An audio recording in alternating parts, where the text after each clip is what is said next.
It's good. Okay, so I'm not echoing now?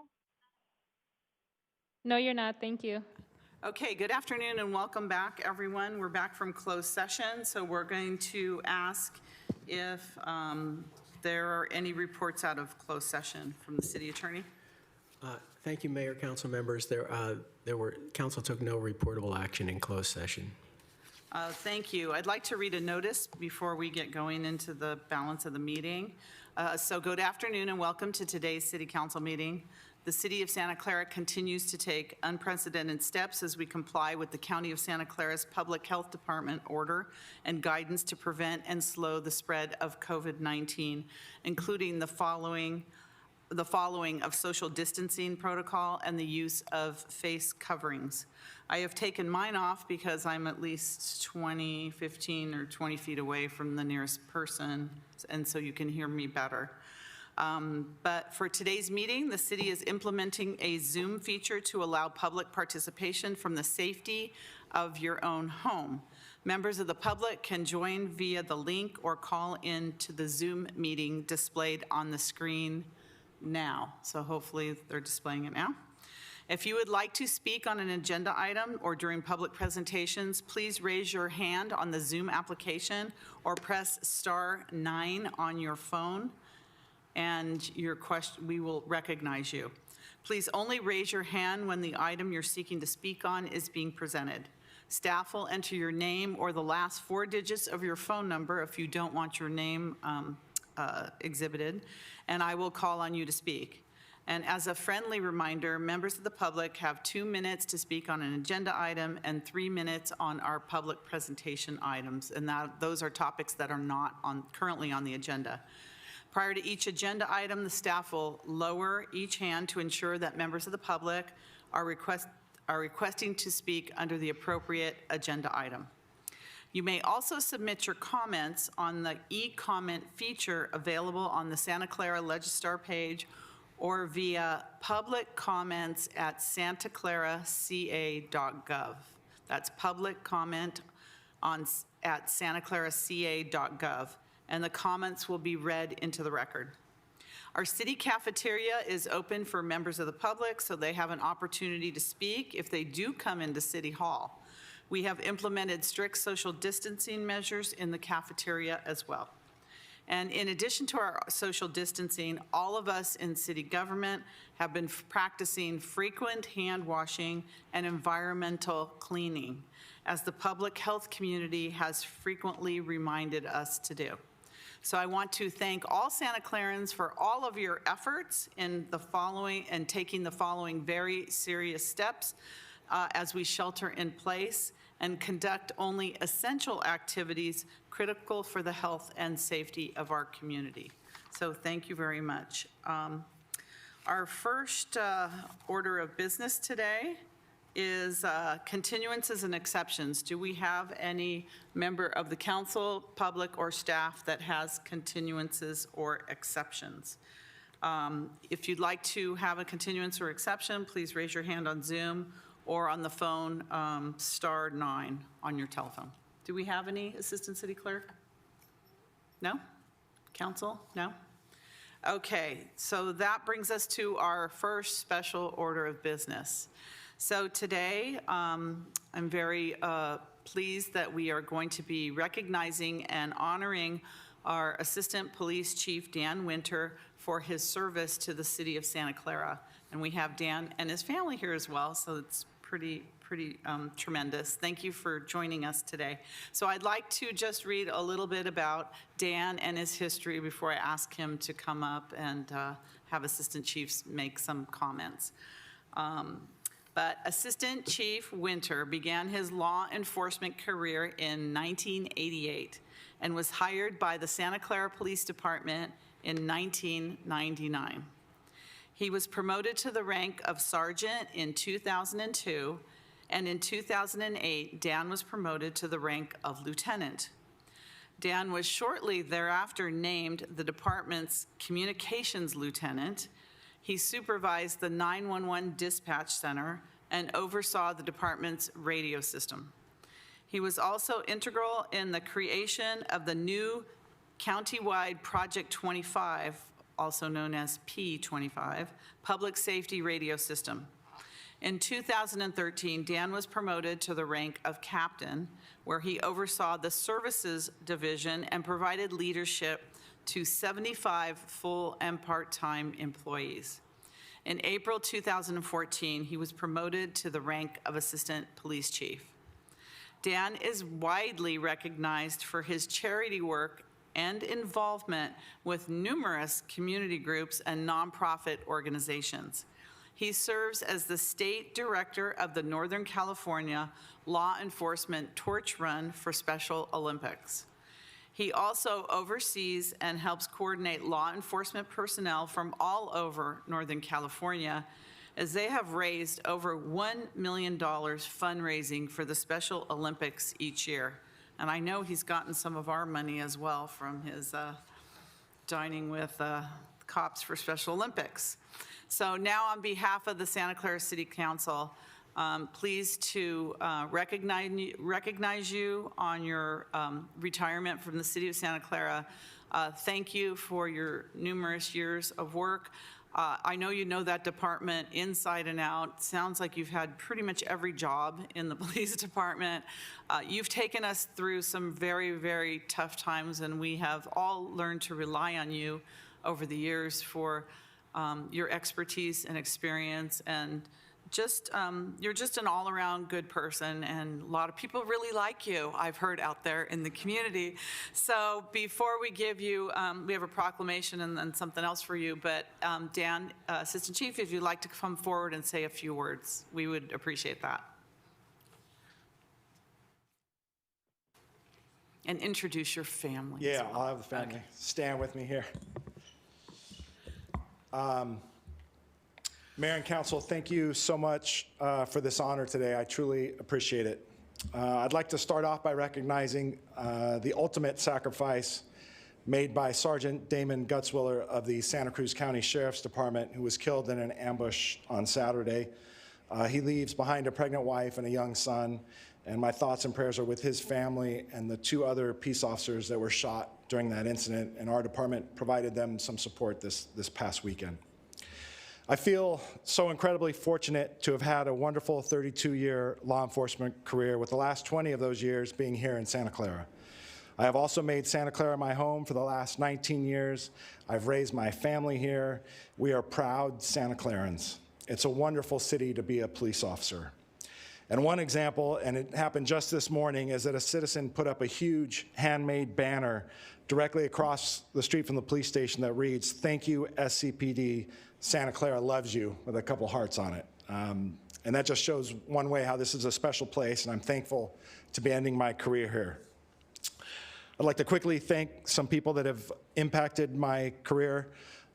First, I'd like to thank City Manager Deanna Santana and her entire team here at City Hall. I've truly enjoyed working for you and with the members of the executive leadership team. As a resident, I'm thankful that Deanna and her team of dedicated professionals are here at the city as we head into some difficult economic times. The city is well prepared. I'd like to thank the chiefs that I have worked for. Chief Charlie Arola hired me, Chief Lodge, who gave me my first promotion, Chief Kyle, who I worked directly for in internal affairs, and Chief Sellers, who gave me the opportunity to become the Assistant Chief of Police. Thank you all for the guidance and support. I'd also like to thank Chief Nicolai, who I've worked with for these past many months, as he transitioned into his new role as chief. I wish Chief Nicolai and the entire command staff the absolute best as they lead the department through these challenging times. And to the men and women of the Santa Clara Police Department, thank you for your continued service to our residents and our community. Thank you for the friendship and camaraderie throughout my career. And as the mayor said, I would like to recognize a huge part of my life, and that is Special Olympics Northern California and the Law Enforcement Torch Run. Volunteering for Special Olympics has been a passion throughout my career, and I'm grateful for the impact it has had on my family and myself. And I'd like to thank you, Mayor Gilmore, and all the council members for your support of me and the department over the years. Your support of the police department and its officers means so much. I've been able to get to know all of you as community leaders and as people at the many events that we've attended together, and I know that all of you are dedicated to making Santa Clara a better place. Lastly, I would like to thank my family. My mom and dad are watching back in Texas, and my mother and father-in-law are watching as well. And I know they have worried about me my entire career. So now you can worry a little less. I'd like to thank my wife, Julie, and my kids who are here with me, Ryan, raise your hand, Sarah, and Kelly, for being there through all the graveyard shifts, the long nights, the long weeks, the holidays, and the many events that I had to miss throughout the years. Thank you for standing with me and supporting me, and I love you all. So thank you again for this honor. Truly appreciate it. Thank you. And we really want to thank your family for all the sacrifices that they made by sharing you with the city of Santa Clara and all the things that you've had to do. I know that you've all sacrificed, and there's times that your dad couldn't be at some of the things you needed him to be at. So on behalf of the city, we want to thank Julie, you and your children for everything. We're hoping that, I know he'll never stop working, right, for a long, long time, but we're hoping he can be a really good soccer dad and maybe a softball dad and some of the other things that you need him to do. So I know you're always going to be involved because that's part of your DNA and it's part of who you are. You always have given back to us. So we appreciate that. Do we have someone else that's coming in? We have a speaker on this A item. special speaker. So if you wouldn't mind just sitting down for a minute, we have a special speaker, and then we're going to give you this proclamation and some other stuff. So just bear with us for a minute, okay? Do you want me to time her, Oh, here, go over here. Mayor? Do you want me to time? Do you want me to time it? Hello, my name is Lindsay Maybach, and I would work for Santa Clara in the city clerk's office. I'm here today to say a few words about my friend, Demeter. I am proud to say that I have been a coworker of his for 15 years. I consider him to be a friend, and I will miss him when he retires. I am also a Special Olympics athlete, and I am here today on behalf of over 20,000 athletes in Northern California who appreciate Dan not just at his work as a police officer, but also as a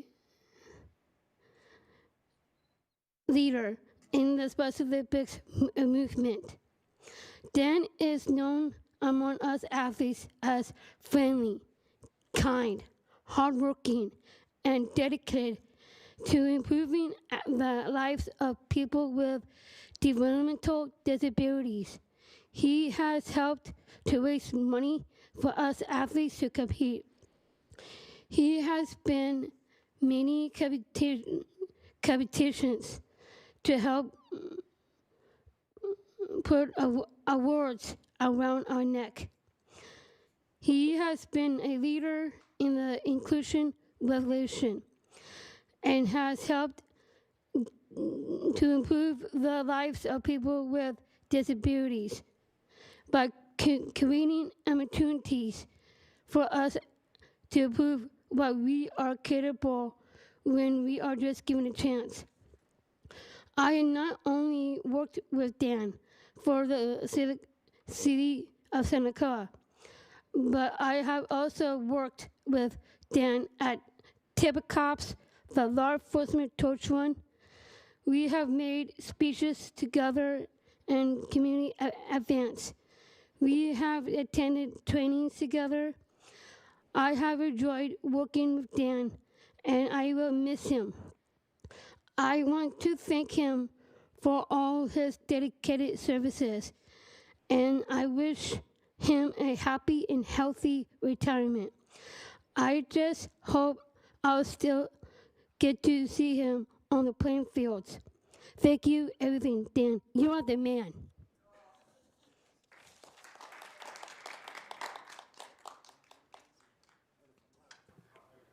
Thank you, Lindsay. Thank you.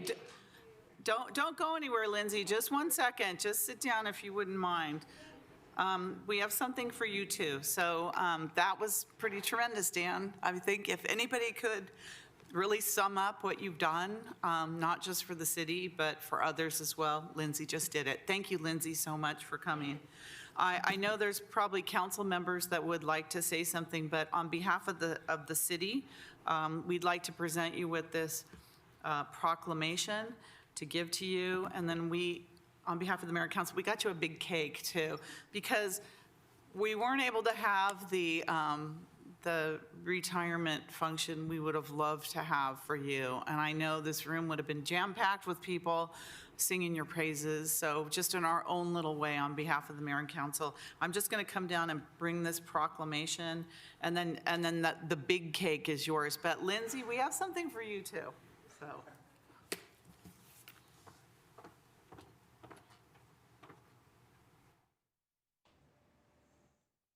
I'm going to put this down here, Dan, for you. Thank you. The cake here. But Lindsay, thank you so much for coming to present for Dan. Thank you. So we thought you might like a little speech for you on his behalf. Thank you. Your buddy. Your buddy, yes. So Dan, that's yours too. And I know there's some council members that would like to say something as well. So let's see here. Councilmember Davis and then Watanabe. Can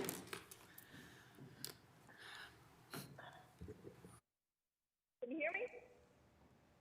Yes, we can. So Dan, Lindsay came up there, and that is one of the biggest accomplishments that I feel you have done as a community builder for the city of Santa Clara. I have been to Tippecop, and we have donated a ton of money, and we hope that it helped and got the, I guess, the Special Olympics a little bit further up the line than it could be. But I'm going to miss our rides on National Night Out. I think that you and I had a great time. Even though we were supposed to follow the schedule, we kind of skipped out a little bit and went to visit other people. But I didn't say that out loud, did I? Anyway, we had a great time, and I think that what you do is it's hard to be a police officer, especially in these times. And you're a great person. You just were always there for people, and I don't even know. You're like a big teddy bear. You were easy to hug, and people just loved you. And the time that we ran out of chalk and pencils and kids were a little upset, you were always able to kind of figure that out. So when I stood there going, oh my gosh, they're going to cry, we're in trouble now. But you just maintain, that balance. And I'm going to miss you. I think that you have just done a lot for the community, and you are a big teddy bear. And I saw Lindsay brought you to tears. So that just proves that you are probably the most compassionate man that we could have in an assistant city police chief. But now that you're retiring, take that with you and enjoy your family. Thank you, Councilmember Davis. I'm sure Assistant Chief Winter was really happy when you were assigned to his car on National Night Out. I'm sure he was just thrilled. All right, Councilmember Watanabe. Thank you, Mayor. Thank you for the opportunity. Dan, I know I have expressed my thanks in the past, but I just wanted to say it one more time how much you have meant to the city of Santa Clara, how much I have enjoyed our friendship. It's because of Tippecop that I got to know you, because my family and I would go to the dinners and make our donations. And also I got to know Lindsay as well. And I have to really commend Lindsay for the lovely job she did today. That was a beautiful speech. And I think a lot of us have tears in our eyes after listening to that speech today. But Dan, I have to say, I don't know what my husband is going to do now, because he has nobody to talk to about anymore regarding the Ironman. You and he used to have great conversations about the Ironmans that you participated in, and I know how much he enjoyed it. But with you retiring, the one good thing is that you are going to a new job in my district, District 1. So I know where to find you, and I will, if I need something, I will be knocking on Intel's door and hope to run into you. But more than anything else, thank you so much for your years of service to the city of Santa Clara. You will be missed, but best of luck to you and your family. Enjoy your time together and take care. Thank you, Councilmember Watanabe. Vice Mayor Hardy? First off, thank you, Lindsay. You said it best, but mostly I just want to tell Dan thank you. It seems inadequate for all that you have done. And I know a lot of it, and I won't bore anybody with all of it, but I want you to know that thank you is all we can say, but we feel much more. Thank you. Thank you. Councilmember O'Neill, I know you have a lot to say about Assistant Chief Winter. Yes. So one of the angles that some people may not know about Assistant Chief Winter is that he has been a member of the board of the Santa Clara Schools Foundation for quite a number of years, and he and I have worked closely on a number of events, and Dan has given up a number of his 4th of Julys, and his daughters have come to help park cars in the blazing sun and help us figure out how to organize getting the cars in and out. And I think the first year we had the Firehouse Run, where the Schools Foundation partnered with the firefighters, I don't think that run would have happened if Dan hadn't kind of stepped in to help kind of get everybody to agree about how how many personnel we had to be and how it was going to work and everything. So I really appreciated his very cool head and being able to get all the different people working together towards the same goal, which was to raise a lot of money to help kids in Santa Clara. And that just kind of dovetails with the fantastic work that he's done for so long on for Special Olympics. And I think he's brought that caring and community oriented attitude towards his entire policing career. And Dan's the kind of guy we like to point to when we talk about that.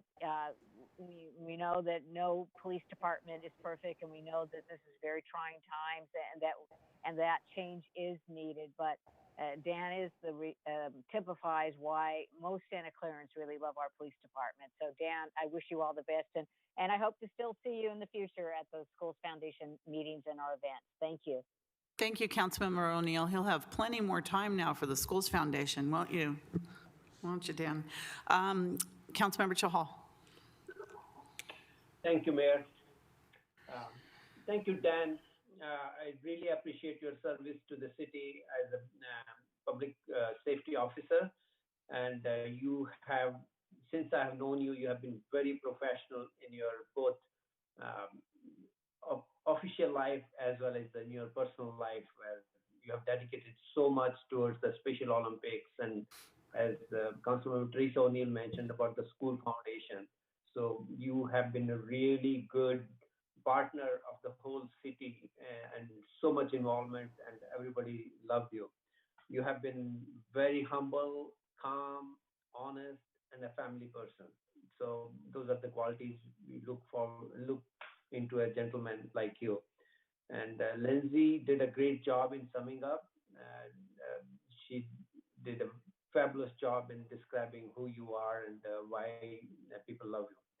And on so many occasions, you have been very dignified. I have noted that you are so dignified a person, and you control your emotions and you do the right stuff.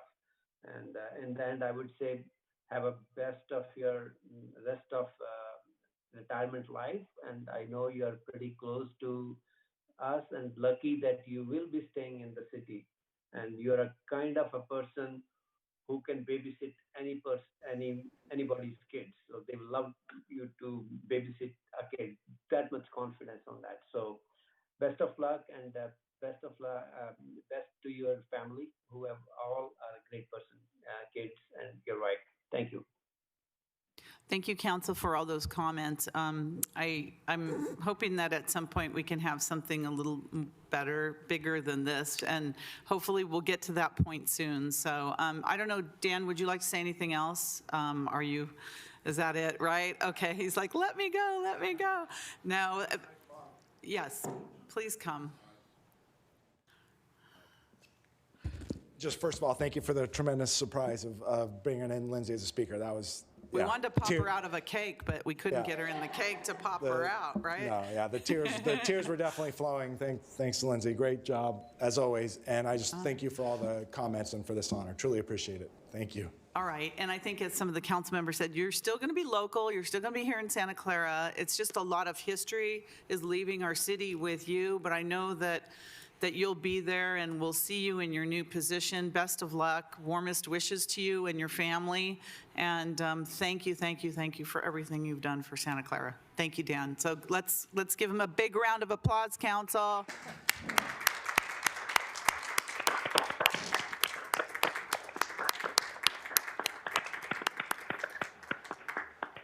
How about a woo-hoo, Debbie? What's going on here? She can't. My thing went dead. And thank you so much, Lindsay, for coming. Let's mute her. Thank you, Lindsay, for coming. We really appreciate it. Thank you.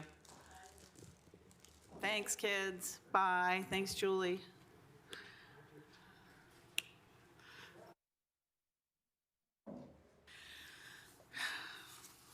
Wow. Okay. Do we have Susan Ellenberg on the phone still? Or did she drop off? Do we have to reschedule her? Does anybody know at this point? She's off. Okay. I'm sorry to Supervisor Ellenberg. We ended up late and started late and had some issues, so hopefully we'll get you back soon. But thank you for hanging in there with us and waiting. I know you were waiting. But we do appreciate you, and hopefully next time we'll put you first on the agenda and make sure it's a time certain for you. I know she's very, very busy with everything going on in the county. So thank you, Supervisor Ellenberg. All right, next, I'd like to move up item 1D, and if that's okay with the council. Item 1D is a proclamation of June 2020 as Lesbian, Gay, Bisexual, Transgender, and Queer LGBTQ Pride Month. And we are pleased to have Gabrielle Antolovich with us, and I see she's right up at the microphone. She's ready to go. So last Friday, we raised the Pride flag here in Santa Clara in honor of Pride Month, and this is our 4th year raising the Pride flag, and it's never been raised before in the city of Santa Clara. And in fact, I think it was last year, 2019, we passed a resolution that it would be raised indefinitely here on out, unless the council,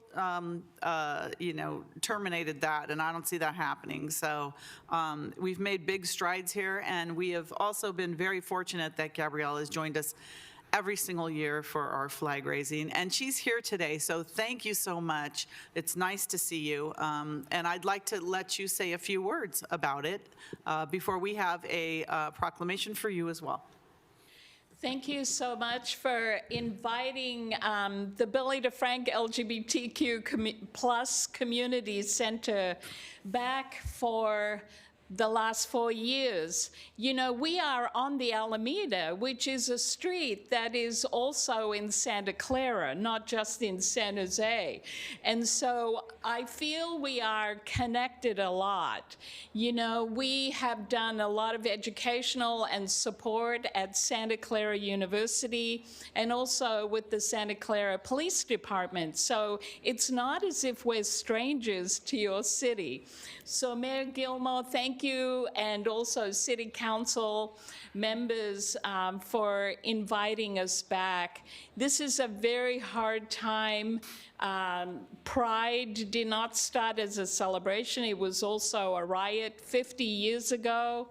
And we have suspended all Pride events and celebrations in respect of the Black Lives Matters movement, because just yesterday I was at the protest with the rainbow flag with the black and brown stripe, and one of the queer Black Lives Matter people wanted it, so I gave it to them. I was like so happy about that, and so it is floating around the protests, and we will be ordering more. And what we have learned in the 50 years is that we all have to work together.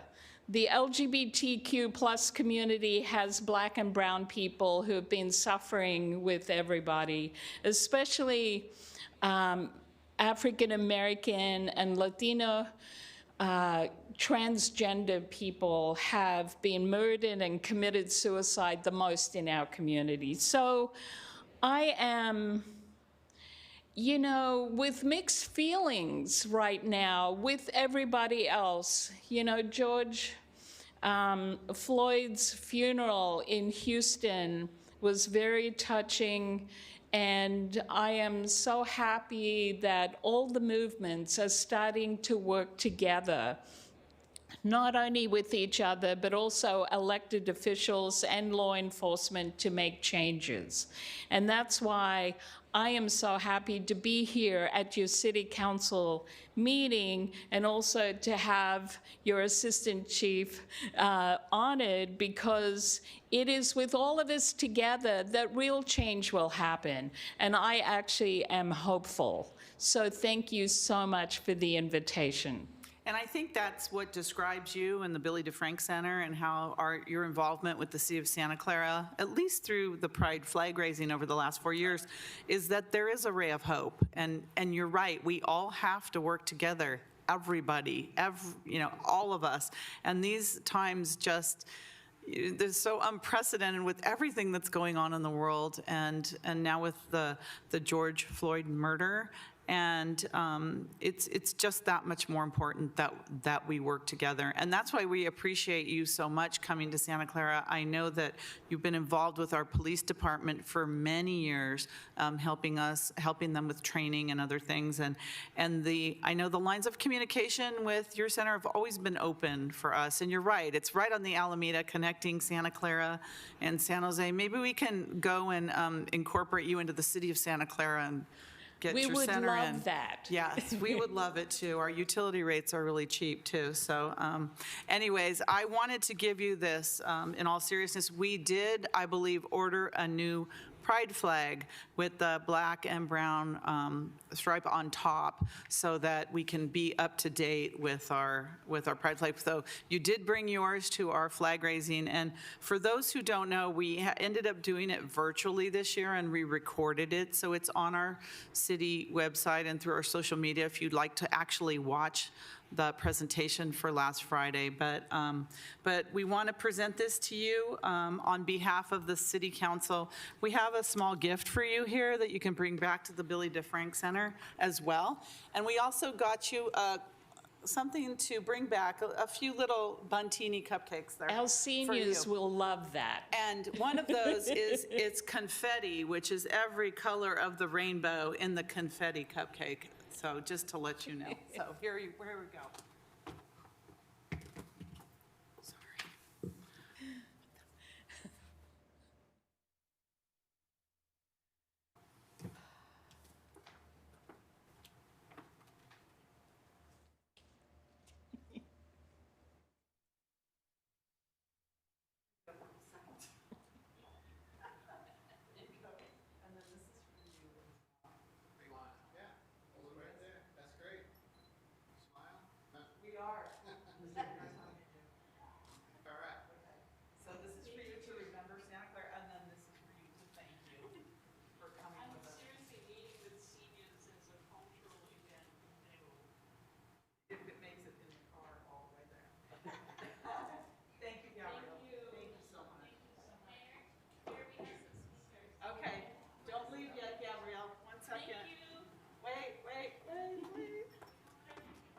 Okay.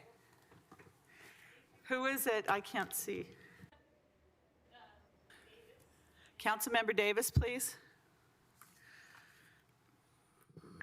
Am I? Yes, we can hear you. Oh, I'm sorry that Gabrielle left. I wanted to give her the woohoo. And thank you, Lisa, Mayor Lisa, for ordering the flag. I think that was a great thing that you did. And hopefully you get to switch out the flags if we get it in time. But she definitely is probably the best representative. So if you can get her a passport to come across the San Jose border, that would be great. Bye, Gabriella, wherever you are. She can probably hear. She's out in the hallway. Okay, council member, any other council members? Oh, a speaker. Oh, we have a speaker on the phone, Anthony Becker. Can you hear us, Anthony?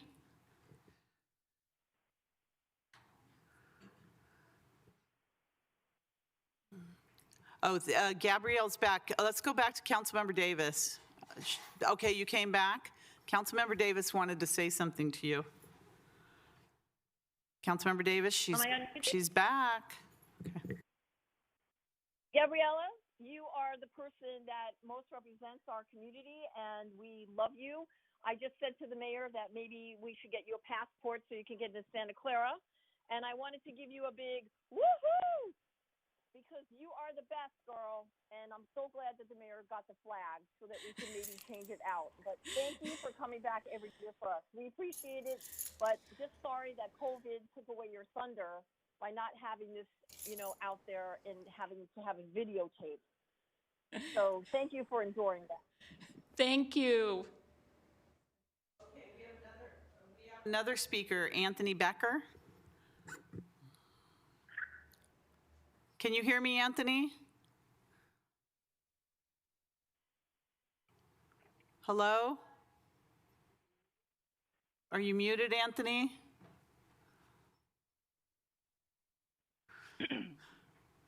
Mayor, Anthony is showing in the panelist category, and I have sent him a message through chat that you are calling his name.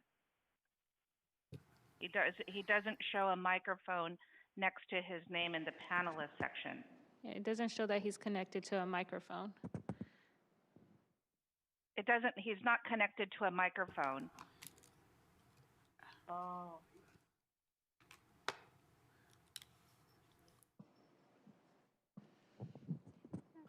Mayor, he may send in an email to publiccomment@santaclaraca.gov and we can read it into the record. Can we read the email into the record? He hasn't emailed it yet, but if Anthony Becker, if you can hear me, please. Yes. Oh, there, Anthony? Oh, great. Yes, can you hear me? Yes, we can now. Go ahead. Okay, thank you. First, I just wanted to say thank you to our city council and to our city staff for putting together the Pride event. It was very inclusive, very excited to be there, and I'm glad that we do have a new Pride flag coming in, the black and brown flag, and I'm very appreciative also to be there with my fellow planning commissioners, Commissioner Jane and Commissioner Biagini. I think it's the type of events that really bring our community together, and I was really glad to actually have to have been there to participate with all of you on this item. But the one thing I do want to mention, though, is that we do, through this process, we all know what happened. I think we do need to update this policy and look at ways of eliminating this policy or updating it so it's a lot easier for people to communicate with each other, and we have less of a conflicting position of these matters. But once again, thank you all for really being there and for putting on this Pride event. It's a real honor to have knowing that my government is there to support me and to support my cause and to support my LGBTQ plus community, as well as thank you, Gabrielle, for all your work at the Billy DeFrank Center, as well as our icons like Ken Yeager and former council member Jamie McLeod. You have all, made it a lot easier for people like me to be in these kind of situations and to be at these events. So thank you so much, and thank you, Mayor, and thank you, Council. But once again, please let's find a way to clean up that policy for future reference. Thank you again. I have to clean up everything. Thank you very much. I just want to say for the record, nobody asked me for a replacement of that event, so I don't know what happened behind any scenes, but nobody requested to be replaced. We had the full council at that event, so I just want to say that for the record. I didn't have any information ahead of time, and I didn't even look at any policy because nobody requested anything of me. I'm the one that organized that whole event. So do we have any other public presentations? No? Okay, thank you very much, Council. So next we're going to move on to our verbal report from the city manager regarding COVID-19 pandemic, and I think you have some other comments as well, City Manager? I do. Thank you, Mayor. I have a PowerPoint slideshow that I'd like to show. Thank you. The County of Santa Clara's updated shelter-in-place order went into effect this past Friday, June 5th, with no end date. The updated order still means the public is supposed to stay at home for the most part when engaging in certain essential and allowed activities. However, the current public order also means more business and more activities may resume with social distancing and safety protocols in place. The order also continues to require all businesses to maximize the number of personnel who work from home and only assign those personnel who cannot perform their job duties from home to work outside the home. So what's open in Santa Clara County? Can we go to slide 2, please? You can see the list of what's now open in comparison to what wasn't last week, such as outdoor dining at restaurants, retail and shopping centers for in-store shopping with limitations, childcare, summer camps, and summer school in stable groups of up to 12 children, and all manufacturing and warehouse activities. Activities that can resume also include outdoor small ceremonies and religious services in groups no larger than 25, all outdoor recreational activities that do not involve physical contact with social distancing, including swimming pools, great time for summer, and camping.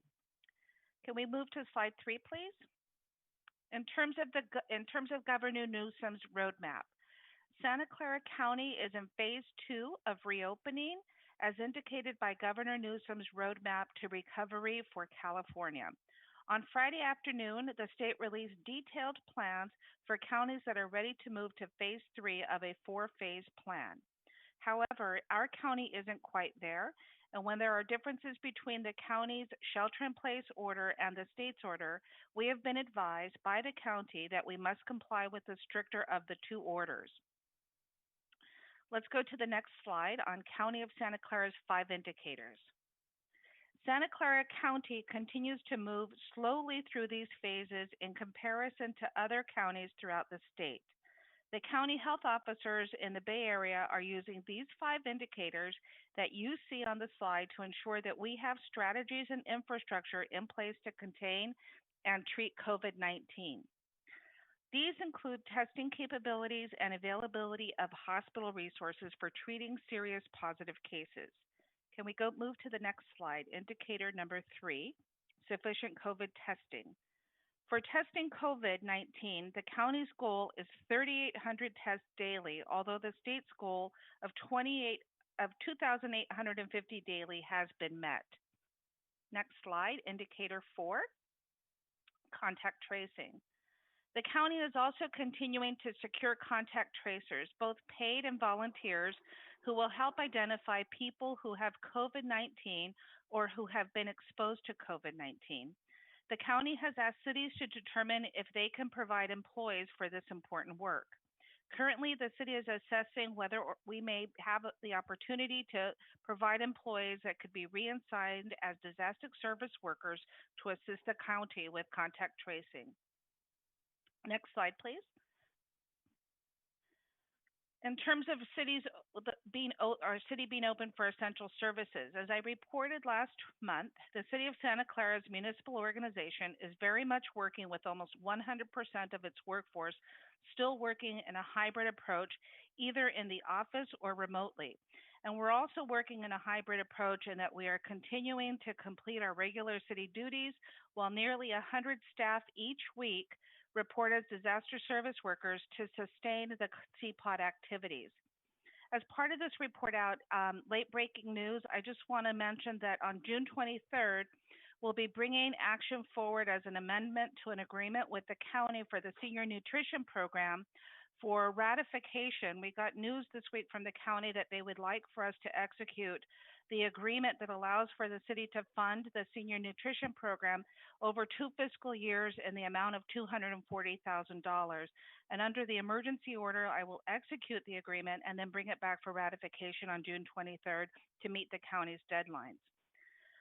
With this slide, I think that demonstrates that we are very much underway of sustaining services while concurrently maintaining our disaster service workers. And I just want to reiterate, as we continue to receive a lot of emails, that the City Council and nor myself have any authority to lift or relax the county public health orders. If we can move to the next slide.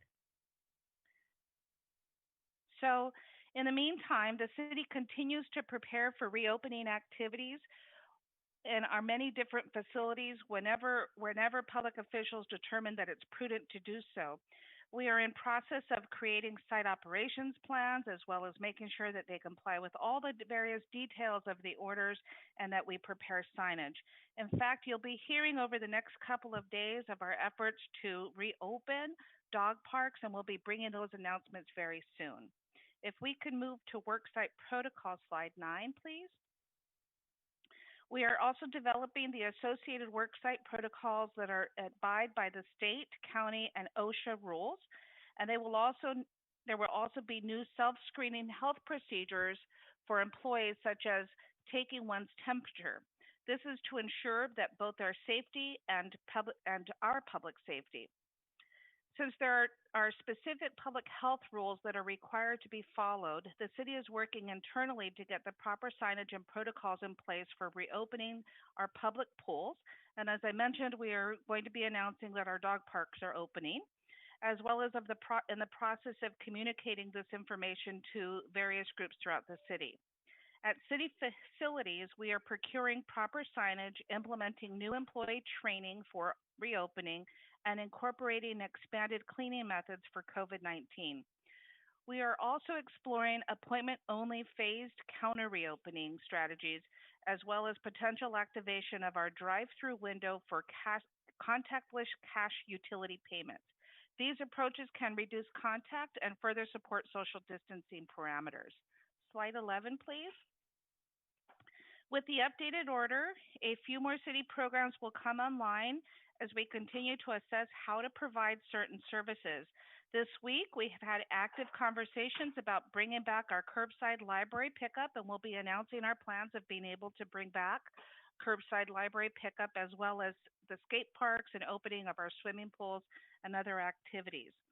Employees are very enthusiastic, as the public is, so that we can soon resume these activities and make Santa Clara very family and community oriented. Next slide. For advancing planning, we continue to assess how to best utilize our workforce. We continue to support COVID-19 related programs such as the meal distribution program for seniors and youth, as well as the Small Business Assistance Grant Program and other steps necessary for our workforce to continue to proactively respond to this public health threat. As you know, the fiscal impacts for COVID-19 led to the difficult decision to separate 450 as-needed staff. That's hundreds of thousands of staff hours. There is no question that having fewer as-needed employees will have some impact on the level of service we can provide to the community, but we are eager to get back to where we were before we had to shut down some services. Next slide. Small Business Assistance Grant Program. I just want to provide an update of where we're at since the council last took action. We continue to respond to the financial need of our small business and nonprofits impacted by COVID-19. Thanks to the City Council, we now have $1.1 million available for the Small Business Grant Assistance Program, with the $300,000 that was recently added. As I've reported before, we received well over 700 grants, and to date, we've been able to process 139 grants, totaling $1,010,000 of distribution. So we continue to go through the applications and process them. I want to announce the mayor's good efforts of working with the Silicon Valley Central Chamber of Commerce in partnership to raise even more funds. And I believe within the first week, through DevCon Construction and Key Point Credit Union, the mayor's efforts resulted in $30,000 of commitments for donations. And I want to thank DevCon Construction and Key Point Credit Union for those contributions, and certainly the mayor for the leadership in providing more funding for this program.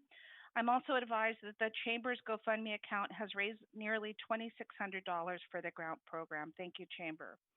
So what's next? If we could go to slide 14. On the COVID-19 situation, here's where we're at. As of June 8th, the County Public Health Department reports that the county has 2,973 confirmed COVID cases with a total of 145 deaths. At last word, 132 of those cases were within the city of Santa Clara.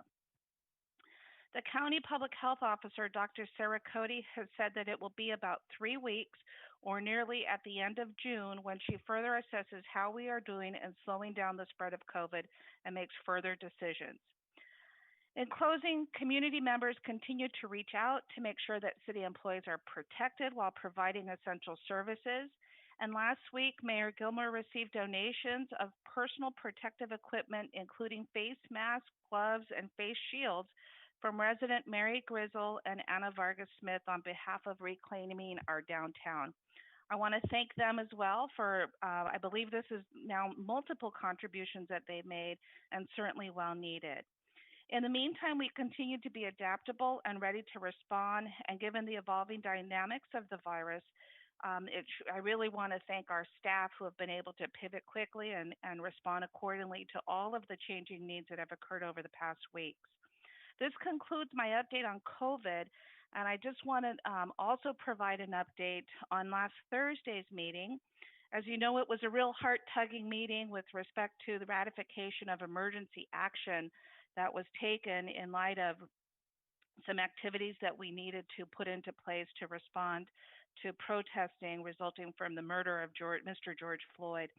I want to go to the next slide just to show that in true Santa Clara spirit, those were not just words that came from the council or came from the mayor or came from our police department. In fact, the actions were quick by first the mayor and Chief Nicolai putting out a video that was a call to action for addressing the issues with respect to use of force and our police department. The mayor started on June 4th with signing the former President Obama's Commit to Action initiative. And the initiative has 4 points, which are listed on the PowerPoint slide, which is to review our police use of force policies, engage communities by including diverse range of input, report the findings of the city's review, and reform the city's police use of force policies. We'll be back on June 23rd with a formal resolution in support of this initiative, as well as the chief will provide a report on his community engagements through the police department to support this effort. And if we could go to the next slide. I'd like to just share some additional actions. Our chief of police has already established a virtual town hall on June 11th at 7 p.m. to continue the discussion and to begin listening to input in terms of these issues, as well as just as his entry into the chief of police position. On June 23rd, we'll be bringing forward a Commit to Action initiative, as well as additional action that has been taken in support of this effort throughout the region, particularly in support of Black Lives Matter and as supported through our African American organizations. And for the 8 Can't Wait campaign, which has been circulating nationwide, it's an 8-pronged steps on actions that the community, the different members of the community have been seeking.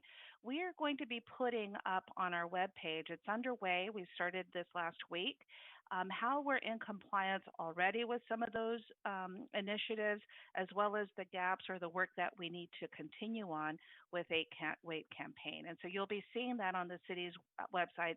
It's an effort to be transparency about what we have already completed, what's underway, and what are the areas that we would need to focus on. And last, I know that Assistant Chief of Police Dan Winters acknowledged the pleasant surprise and that he found in his email this morning. I had the opportunity to pull it out and put it on a slide here. This is the banner that was posted in front of the police department. And it certainly is inspirational during this time. We know that we are a good department. We know that there's always a continuous improvement that any department has with respect to serving its community. And this is a great start. It's a feel good during a time when our department needs to hear this sentiment, but it also is a message that this kind of sentiment means a lifelong commitment. It takes work to earn trust, and that we are always eager to work with the community to hear issues where we can make improvements.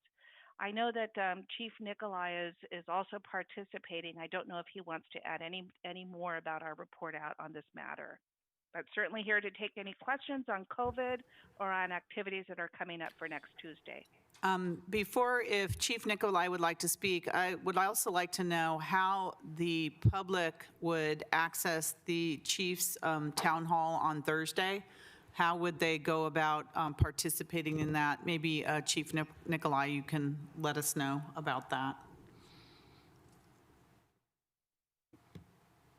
Yes, thank you, Thanks. Mayor and City Manager. As I said in the video that I made with Mayor Gilmore, I'm extremely proud to be the Chief of Police for the Santa Clara Police Department. I'm excited to really begin my interactions with the community, with the town hall on Thursday. I believe the link to the town hall is on our website. It's going to be a Zoom call like all of these are. I think open lines of communication are more important than ever. Santa Clara officers have always provided service to our community with professionalism and integrity. And I hope that the information that I present Thursday, as well as at the upcoming council meeting on the 23rd, will help reinforce that fact. And with an open dialogue with the community, we will just become even a better department. So I'm looking forward to it, and thank you very much. And thank you, Chief Nicolai, for your willingness to work with the City Council and our City Manager and City Attorney's Office and City staff and our community to really dig into a lot of these issues and see where we stand and see how we can make ourselves better. And that's the goal of all this, is to make things better. Councilmember Watanabe, you have questions or comments? A little bit of both. Thank you very much, Mayor. I wanted to just thank the city manager once again for a very thorough report. It just grows and grows every week, but it just shows all the good things that we're doing on behalf of the city. So thank you for you and your staff for everything that you're doing. It was exciting to hear about the dog parks coming back online. I know a lot of people are excited about that. So look forward to be able to going back to the dog park. It's too bad that County Supervisor Ellenberg had to leave because I know that a lot of people are really excited about the swimming pools, community pools being able to open again. And I've been receiving questions from HOAs because there's some clarification that needs to be done and what is absolutely needs to be done, or is it a possibility that they don't have to do it? I know that they want to move on, making their pools available to their residents. So I don't know if this is something that maybe if our staff is willing to work with the community, or should I direct them to the county to ask the specific questions, since it is the county that's given the order. Regarding curbside library pickups, that's awesome. So many parents are asking, when are the libraries opening up? My kids have too much screen time. Summer vacation, they need to, we've got the summer library program is in effect right now. So it would be wonderful in the next couple of weeks to see having curbside library pickup available, if and when the county is ready to issue that order and the city of Santa Clara can act on it. Regarding the calls to action, thank you so much, Mayor Gilmore and Chief Nicolai, for your quick action in preparing a community letter along with the city manager and city attorney, and preparing the video. As I think everybody in the city hall knows right now, I think we've all received hundreds, if not thousands, of letters and emails from a letter writing campaign from all over the country asking that action be taken. And so I was very proud to be able to respond to each and every one of them, the ones that I received, to be able to say, this is what my city is doing. And so it's not something that's going to change overnight, but it shows that we're taking action and being effective, and we can only do it if we work together. So I'm happy about the town hall this Thursday, and look forward to hearing how we can all work with the community, because I've had community residents reach out to me as well regarding how they would like to be involved. So it's nice to see that. I mean, we've been through a lot over the last couple of months, but we're moving in the right direction, and it's just a nice to be in the city of Santa Clara. So thank you very much. That's all I have. Thank you, Councilmember Watanabe. I've also had community members and many of our commissioners reach out to me as well to talk about some really good ideas they have and how they want to be involved as well. So I think there's certainly the sentiments out there that it needs to be a community-based effort. Councilmember Chahal? Thank you, Mayor. Thank you, City Manager Deanna, for the detailed report, and I believe we are making good progress. And kudos to our health officer, Sarah Cody, who has been so professional in protecting lives in our county. And great initiative regarding the resolution in supporting and of the Commit to Action initiative. I also responded to lots of those emails and got a response back, like some of the people who wrote the emails are asking, what is the timeline? Like, would our resolution on 23rd of June, we'll be very specific what exactly we plan to do, and what is the timeline we want to finish all the reviews and following the initiative of President Obama in this regard. So if you have that answer right now, that's fine. But if you can get those answers later on, that would be fine. But I would suggest that we put whatever resolution we put a timeline on that, and how we will really implement all the initiatives as we committed to. Thank you. Thank you. Any other council members?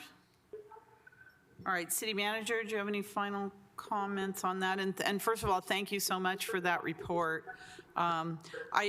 We do get a lot of emails from people around the county thinking that the city of Santa Clara is the county, as you mentioned earlier, and that we're making the shelter-in-place orders. And I know we do spend a lot of time referring those that have questions or comments or concerns to the county of Santa Clara as well. And then I get a lot of emails, people that think I'm the mayor of the county.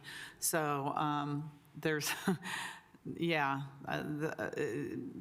people, it's because of our name, Santa Clara City, Santa Clara County. There's a lot of confusion out there. I wish we could help make some of the rules that the county's making, but we can't. So we spend time sending back emails that we are following the orders of the county for sheltering in place. Anything else, City Manager, you wanted to talk about or discuss? No, thank you. And we will answer more of the action items as part of the June 23rd report. Right. I know that, I've talked to you about this, and we're actually putting a plan together, but I think everyone needs to remember it's not something we're going to rush through on our own. It's a community-based plan that a big part of this plan involves community input and a lot of discussions. So our plan is going to be well thought out, but it's also going to be, very inclusive, because I think that's what this is calling for now. And we're very fortunate to have Pat Nicolai as the new police chief, and his willingness to work with us as well, because it has to work with the community and the police department and the city in order for us to really dig down deep into what are we doing, what's the status of our police policies, and where do we need to amend those policies. So anyways, it's going to be a long discussion. It's not something that we're going to do overnight and then put on a shelf. It's really going to have to be very inclusive, and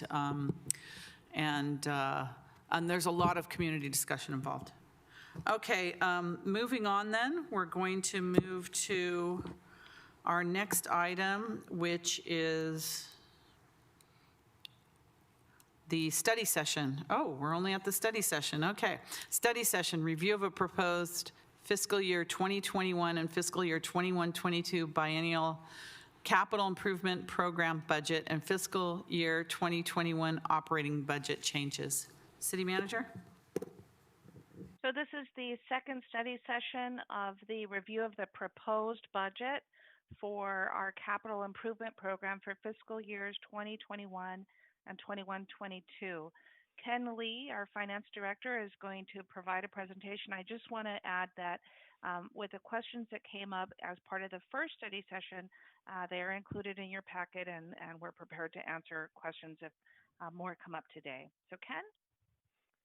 Thank you, Deanna. Honorable Mayor, members of the City Council, Ken Lee, Director of Finance. Thank you for the opportunity to engage with you and the public again on the proposed budget. As Deanna mentioned, this is the second study session, so many of the slides are maybe familiar with you. I do want to, as on this slide, show you the agenda for the presentation. I do have a summary of the proposed budget, both capital and operating budget amendments, an update to our 10-year financial forecast. So I will provide a status of where we're at, what we know in terms of COVID-19's impact on our budget, and then provide a little bit more detail about our budget balancing actions and the timeline to close that gap with regards to the budget.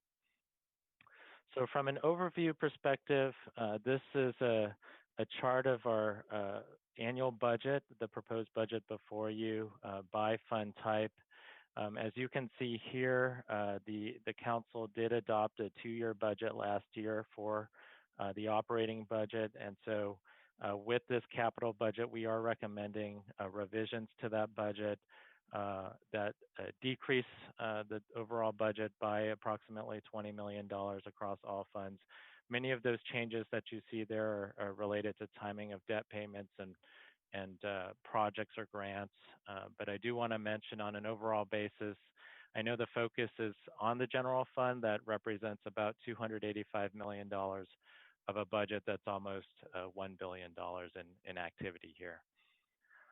From a position standpoint, the proposed budget before you includes a handful of position changes, one position that was part of the budget, 2-year budget last year, base budget changes that are not general fund funded around the stadium related development and the utility billing area. And then this budget includes 1.75 additional positions at a net zero cost, bringing total positions in the budget for 2021 of 1,151 positions or so. From a capital budget perspective, the budget does look different from prior budgets. We did go through the budget, redesign it, and provide additional information. We transition from a transactional budget that was previously organized by fund to one that focuses on project themes, priorities, and service delivery. The budget aligns to the City Council strategic priorities. Included in the budget are new sections by theme that show projects that are clearly funded and what's unfunded, and that list is long, and I will go into some more detail about that. The budget includes narratives that summarize project highlights and accomplishments, our priorities, and the funding sources for the many, many projects in the budget.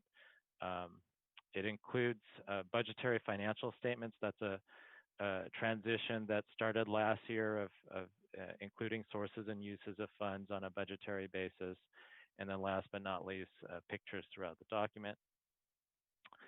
From a strategic pillar standpoint, the council priorities, the bulk of the investment over a 5-year period is in the deliver and enhance high quality, efficient services and infrastructure.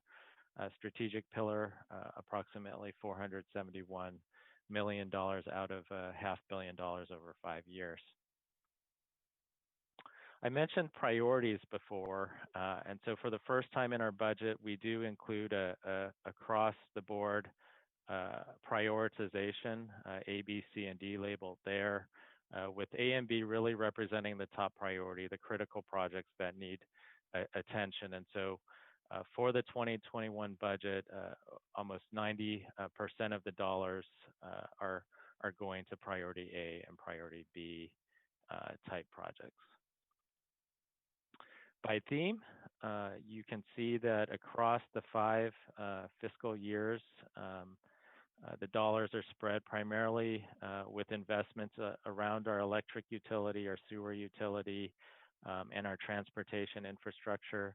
We do have areas of the city where we have capital needs that are funded primarily through the general fund. There are modest investments primarily in the administrative facilities and community facilities here, as well as storm infrastructure. So out of the May 12th study session, we received some feedback to prioritize some of the projects in the general fund. And so we did that. We worked with the Public Works Department as well as our utility departments and organized the general fund dollars by project into a couple different categories. So the list here were investments from the general fund into the CIP new for this year that are classified as non-discretionary. So these are projects that are either in process, that are required because of other jurisdictions or settlement in the case of ADA improvements, or are modest allocations required for annual maintenance that comes up around specific project areas. Then from a prioritization standpoint, outside of the non-discretionary projects, we did rank and add some notes, and it's included in attachment 2 of the report before you, with our highest needs in the general fund, the largest of which is that Laurelwood pump station there at number 5. It's a pump station that, when staff took a look at it, is very old. It has original equipment. Some of the engagement with the community showed some pictures of that pump station needed for in the event of large storm events. $3.2 million. Standby generators at $1 million to ensure that buildings and facilities and pump stations are functioning and have backup power. Now, this is a small portion of the total need. And then other items there on the top 10 are critical to maintaining services that are important to the city, including the upgrade of our IT systems. Then we prioritize projects beyond the top 10. The other projects in the general fund include investments in our trail system, our storm system, a study around our parking lots, nominal dollars for computers and fixtures and equipment at Fire Station 8, a council priority around the Mission Library gazebo, and some continued dollars around the City Hall campus as well. So all in all, $5 million here from other projects listed. While there are significant dollars included in the budget, there are unfunded needs I wanted to highlight over a 5-year planning period, totaling almost $300 million here in the breakout. The largest of which is in the Parks and Trail area around Central Park improvements, our transportation infrastructure, including money that would be needed to maintain our pavement maintenance condition index, dollars that would be needed from a facility standpoint. And so some of those details, I've presented this list before, include our Fire Station 5 replacement. Some of the video tours that are posted on Facebook Live show the real need for that station. It's from a functional perspective, much needed improvements there. Additional fire station improvements, 178 and the admin building, generators I mentioned earlier, expansion or square footage around our libraries, a convention center, $90 million in parks, trails, and our Central Park Master Plan. Significant dollars in our storm infrastructure area. So beyond the Laurelwood pump station that we do have funded, there are other pump stations and storm needs that are required to maintain our flood protection infrastructure. Technology, and then transportation, the large dollars there for annual street maintenance. So with the unfunded needs, we are continuing on a plan to communicate and outreach to the community for some of our infrastructure needs. We do need a dedicated funding source at some point to fund capital needs.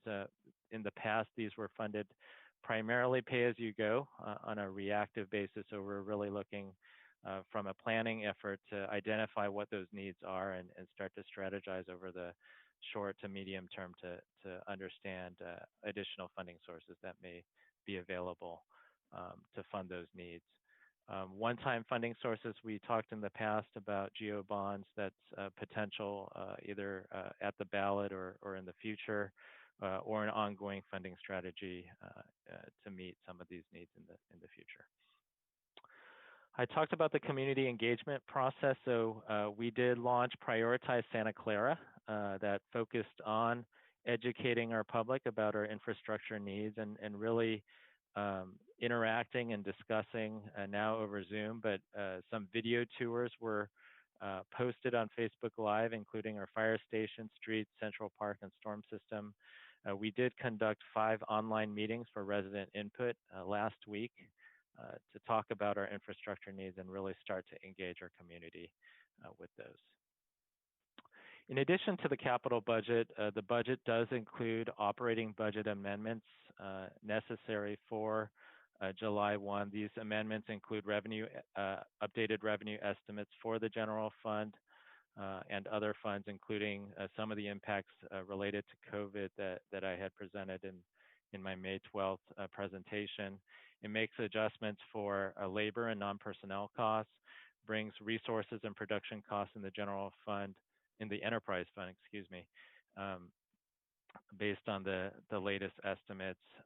And then in the budget document itself, in the appendix, it does talk about the sections and dollars around the operating budget that are included in the item before you.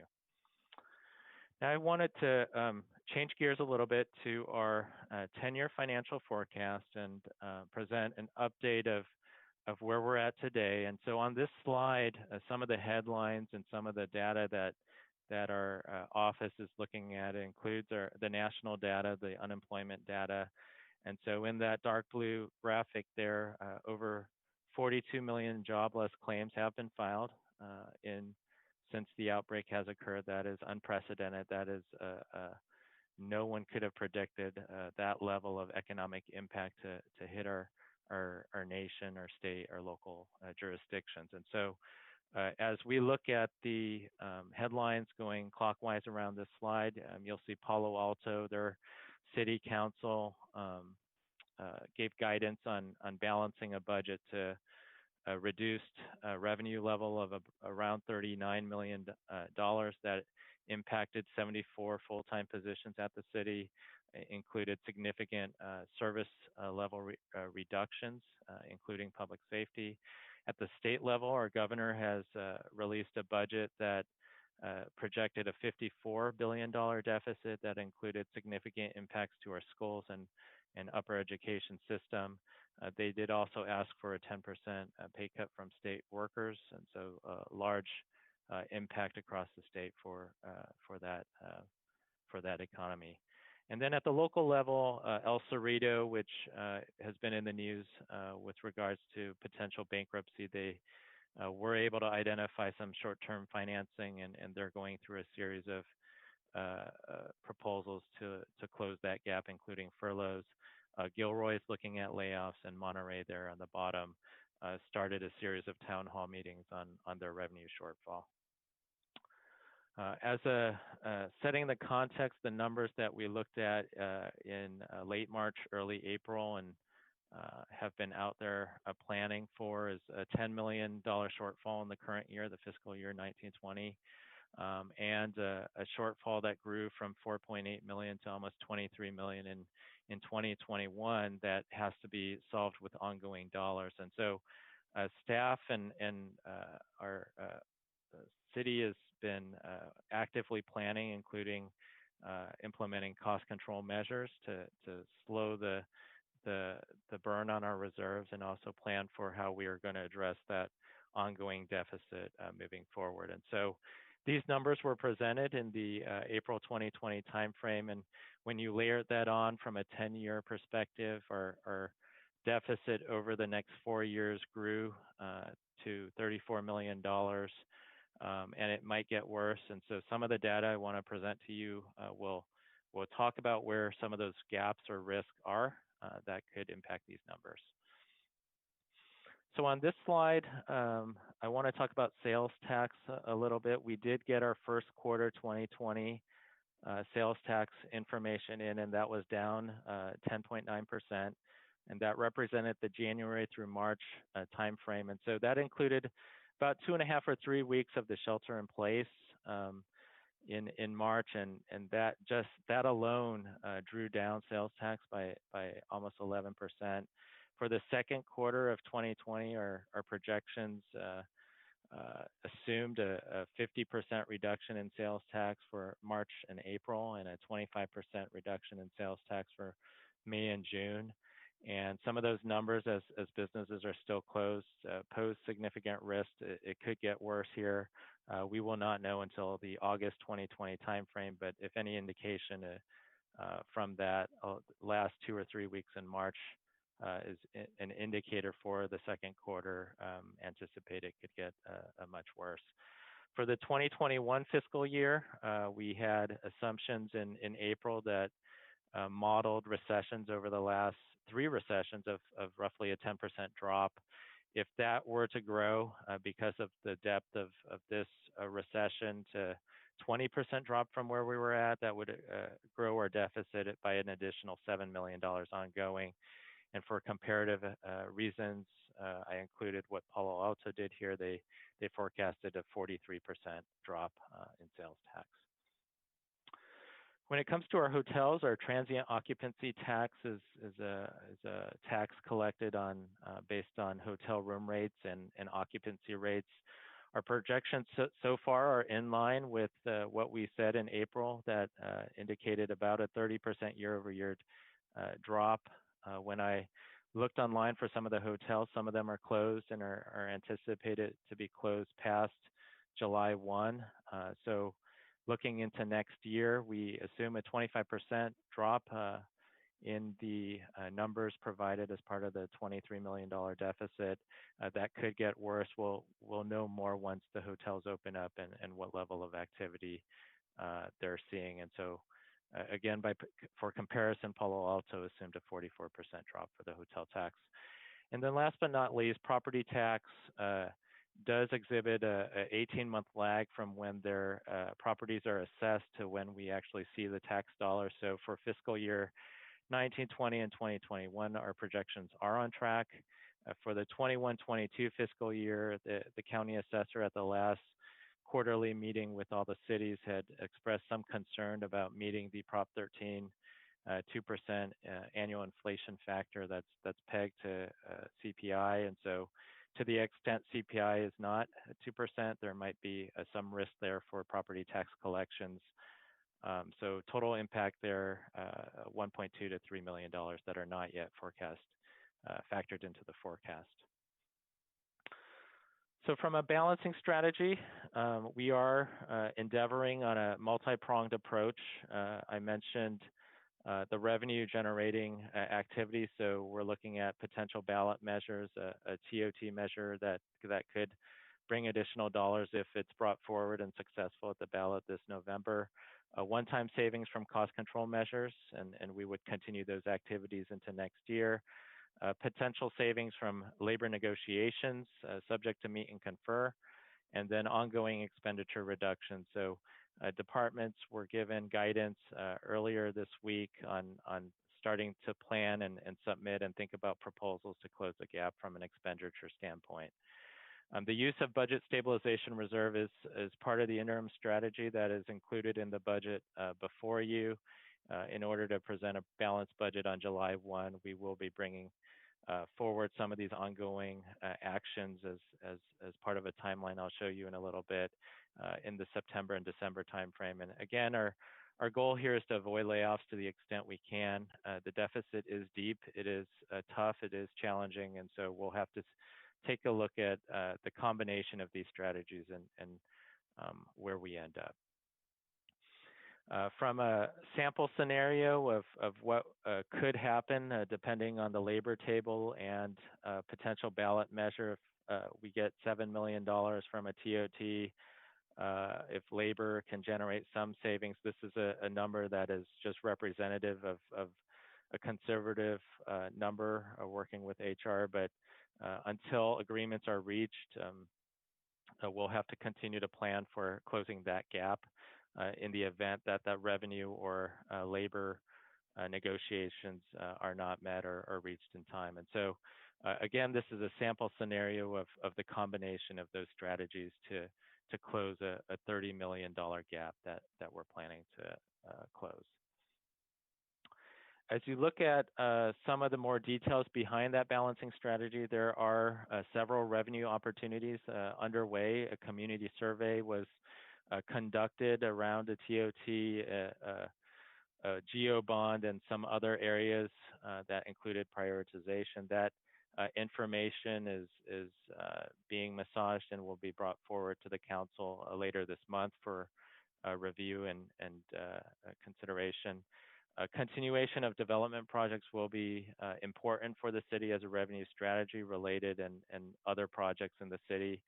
The fees for services, we did conclude a multi-series study session and evaluation around our fees for services that identified approximately $23 million in fee subsidies across all funds. And so to the extent there's room for adjustment in some of those fees, that could be an opportunity. And then over the longer term, we will need to continue to look at our fees and our taxes as we compare to other neighboring jurisdictions to potentially provide a resource to close some of the gaps in the budget. Around the TOT measure, this slide shows a sampling of up to a 4% TOT and what general fund revenues could bring in based on those increments, and an equivalency of positions and what that could save or what that could cover in terms of services. And so using an average position for sworn or non-sworn positions here, taking out the fixed unfunded liability portion of retirement, gets you some of those comparisons, 42 non-sworn positions or 27 sworn positions for that 4% TOT or $7 million. And in the event the TOT measure or revenue measure is not approved, then we'll have to look at other ways to close that gap. We are continuing with cost control measures, one-time savings. The hiring freeze is in place. There are expenditure controls around travel, training, IT. Deanna had mentioned as part of the COVID-19 update, a decrease in temporary as-needed staffing. We are looking at vehicles and other contracts for other savings or purchasing. Department did email out to our vendors for voluntary kind of considerations with regards to our contracts. On the labor front, meet and confer process is ongoing with the coalition bargaining with some of the groups, and so we're continuing to work on the labor front with regards to some of the savings to close the gap. And then on the expenditure reduction, just for comparative purposes, the size of the shortfall, the $23 million for 2021 is roughly equivalent to our Parks Department, or half of the fire department, or 1/3 of the police department. So this is a sizable deficit that we're facing, very challenging, that we'll need to look at anything on the table to kind of close the gap. And so we did issue reduction targets to departments yesterday based on $30 million in potential proposals. It's not a number that will come forward in terms of all the cuts that are presented.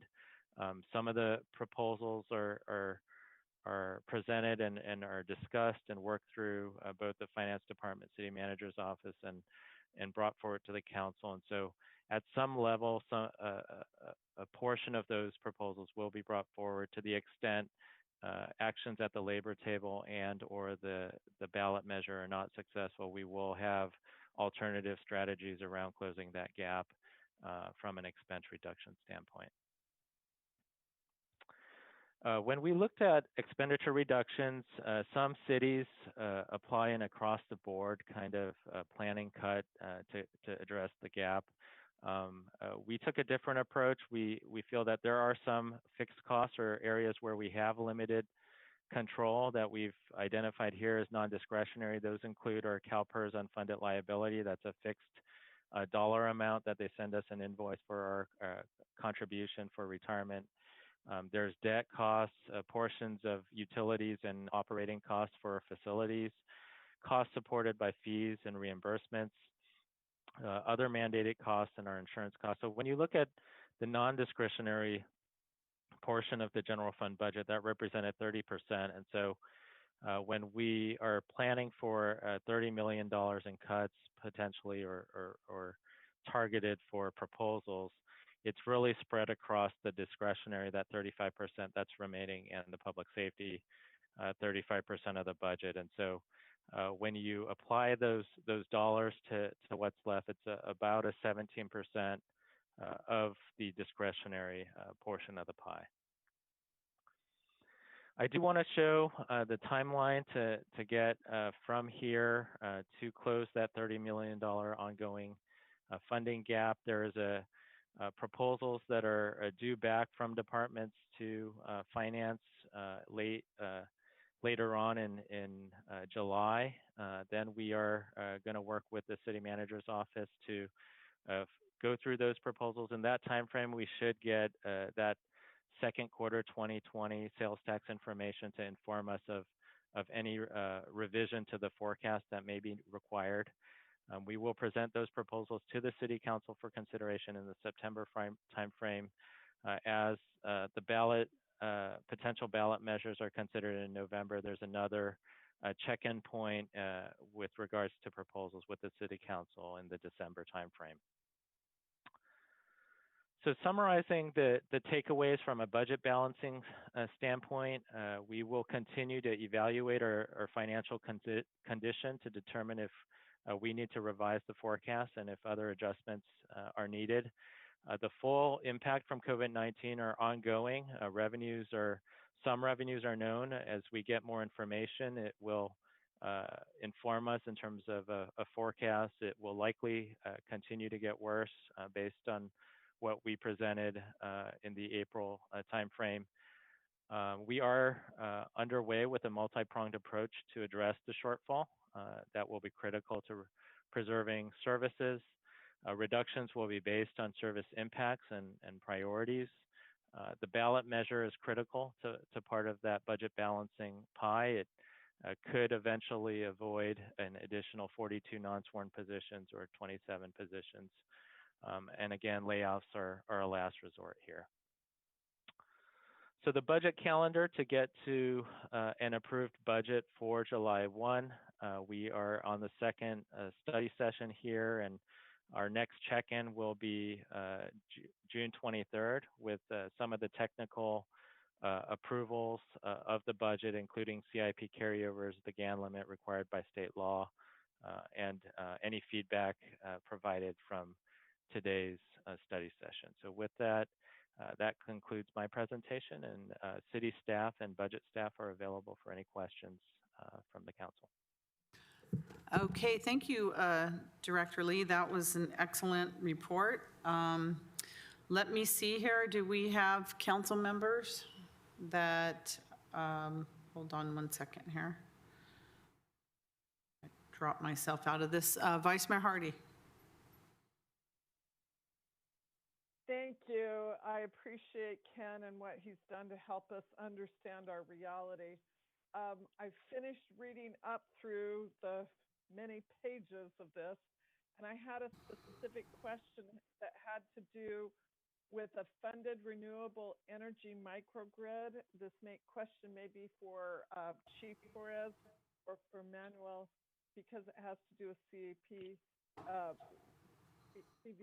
sorry, SVP. Oh, long day. Page 332. It has to do with the renewable energy grid. I don't know who to address this to directly, but it has to do with this project is for 2 of the fire stations, and it's for up to 4 hours of runtime for microgrids at 2 of the stations. My question is this only for these 2 stations? Do we plan on doing this at all of them down the road? Is this something we're going to plan on? And or is this just backup power, or is this going to be used for more than just backup power? At a 4.3 million for 2 of these, my concern was, what should we plan on? So that one I'll have to defer to Manuel if he's on to respond to that. Yes. Can you hear me? Yes. Yes. Thank you very much. This is Manuel Pineda, Chief Electric Utility Officer, and didn't have enough time to pull the budget item there, but I am familiar with the project. These are actually pilot battery storage projects. The city is working as part of its resiliency program and renewable energy program at using battery storage at different locations, and we're doing a number of pilot projects. So that would be as backup generation. I think the key part for this is that we're using we're using funds that can only be used for this type of projects. So I know we presented to the council in the past different funding sources that can only be used for certain types of projects, such as this one. So these are 2 that we're working with the fire department. We're also working one with the grant project at Santa Clara University, and we're also working another pilot project with Mission College. So they're all battery storage projects to provide backup power. Thank you. So is this just for, this is a pilot program. If this goes well, is the plan to move this forward with all of our fire stations, or are we not even there yet?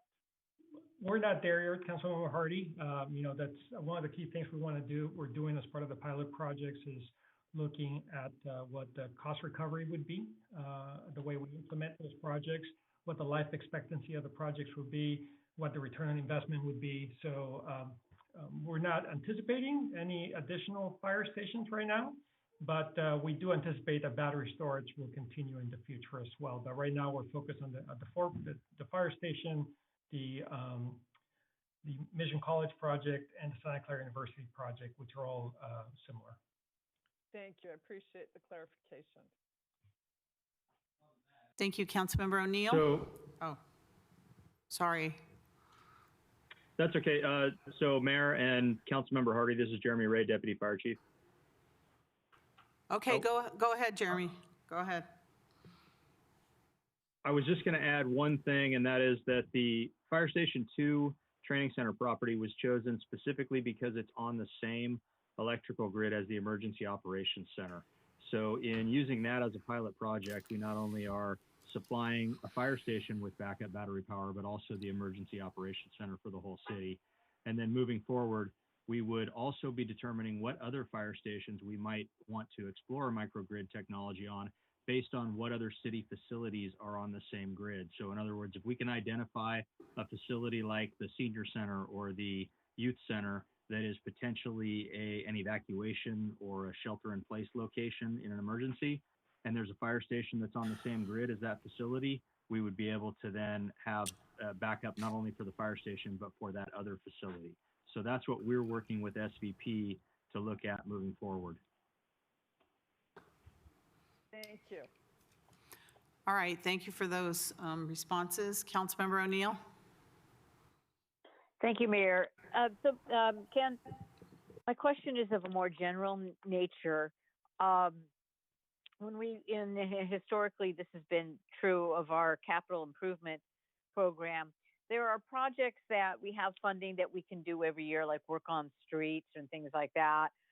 And there's some projects that are partially funded, other projects that are very critical, but you don't really have a funding source. So say for a lot of these projects where we may have some of the money, would we go ahead and begin much work on those projects if we don't have all the funding identified? Because I'm trying to think of if we, as we continue to perhaps have to prioritize, where we're going to put our, somewhat constrained resources, do we, where does that factor weigh in? Because since we do rely on a lot of grants for a lot of our projects.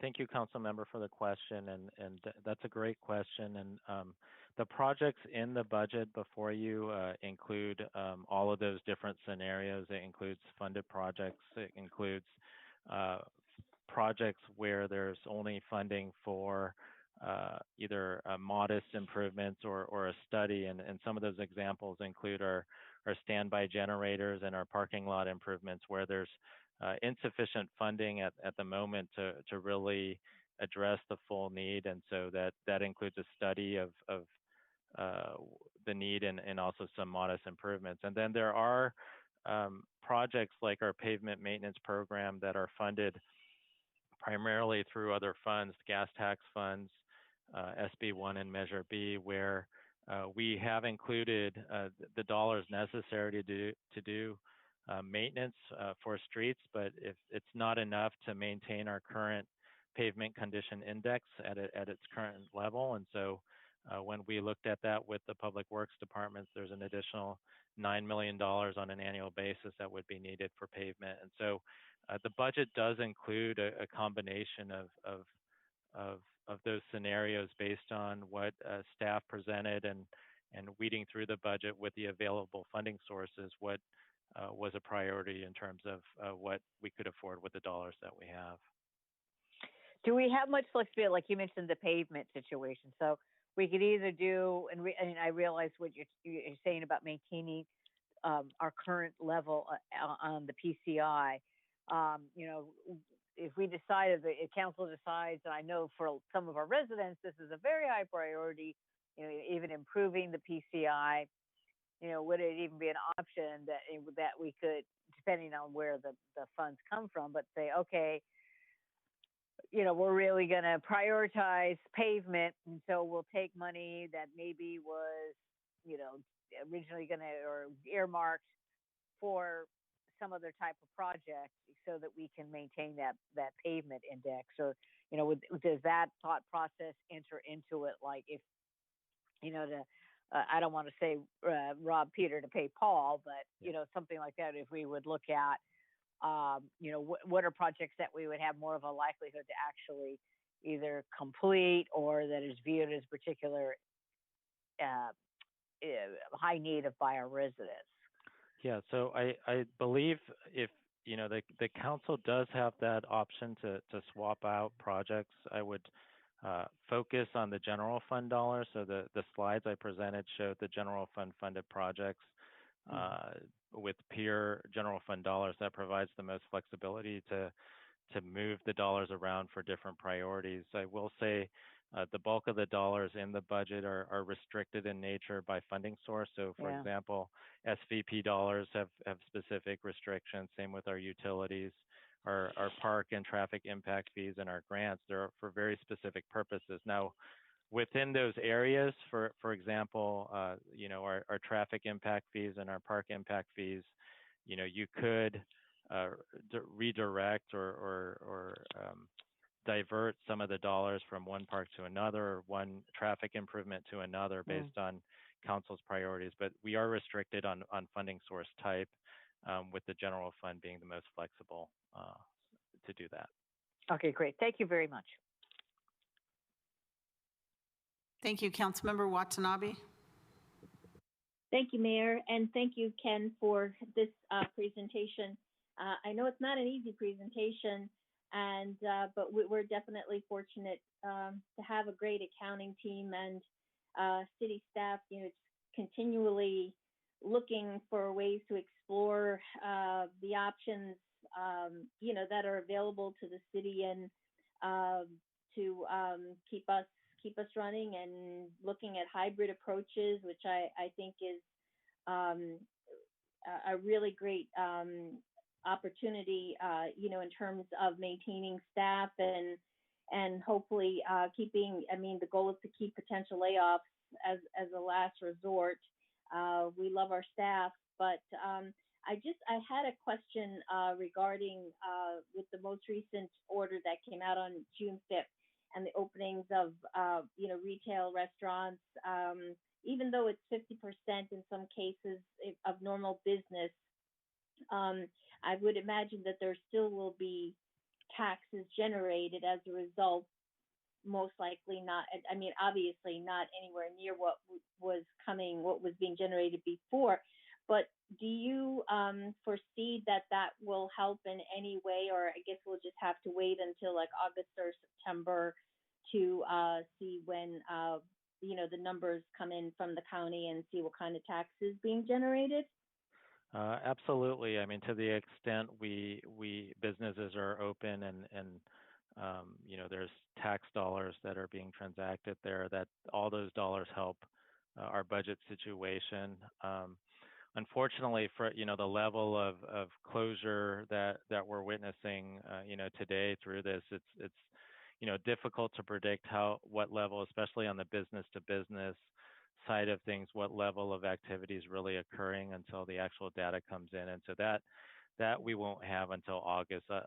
Until then, it's speculation. It's looking at anecdotally what's going on out there in the city, and looking at you know, some of the elements of data that we do have. For example, on the hotel side, you know, really looking at the room rates that they're selling at, and you know, what level of activity that's happening. And so with our hotels closed, we know that that's really limiting our tax revenue. And so to the extent all these businesses start to open up, that will help us. And until we get, you know, the actual sales tax data in August, and you know, right now it's our best professional estimate at the time. Exactly. Okay. Thank you very much, Ken. And again, thank you so much for all of your hard work. Really appreciate it. Thank you. Councilmember Chahal. Thank you, Mayor. Thank you, Ken, and your team for presenting this thing. And I know it's not easy. Making these forecasts is one of the toughest job you have probably, and coming up with these numbers. I do have a couple of suggestions. One is these updates are very good for council, and we are deep diving into a lot of these numbers here. But I would suggest, like, if we have a condensed version of these, I don't know, monthly basis, whatever suits your time schedule and how much bandwidth you have. I would suggest that our employees who provide the service to our residents, they should be updated with this thing on the timely basis. Hey, this is the condensed version. This is where we stand off today, and this is what we forecast. Not the deep dive, but at least the condensed version of it. And the same thing applies to for these communication to be given to our residents. If we can prepare a condensed version to the residents, where we stand, what can be the impacts to our revenue, what can be impacts to our services, and like Councilmember Teresa O'Neill was mentioning about what are the priority projects, which one can be priority, which one can suffer. The reason I'm saying that, we don't want them to be all of a sudden hear something, oh, this is happening, or like sudden surprises going to happen. so that everybody is in a reality check that this thing is coming and we are in a really dire situation from revenue point of view. So those things, like if we can do that on a monthly basis or whatever timeline, so that we make a condensed version for the employees and for the residents and filter it to the community, that would be great. Thank you for the report again. Sure. Okay, I don't see any other comments from the city council. Assistant City Clerk, do we have any comments, e-comments or public Councilmember comments? Davis would like to speak. Pardon me? Councilmember Davis. Okay, I can't see that. Councilmember Davis?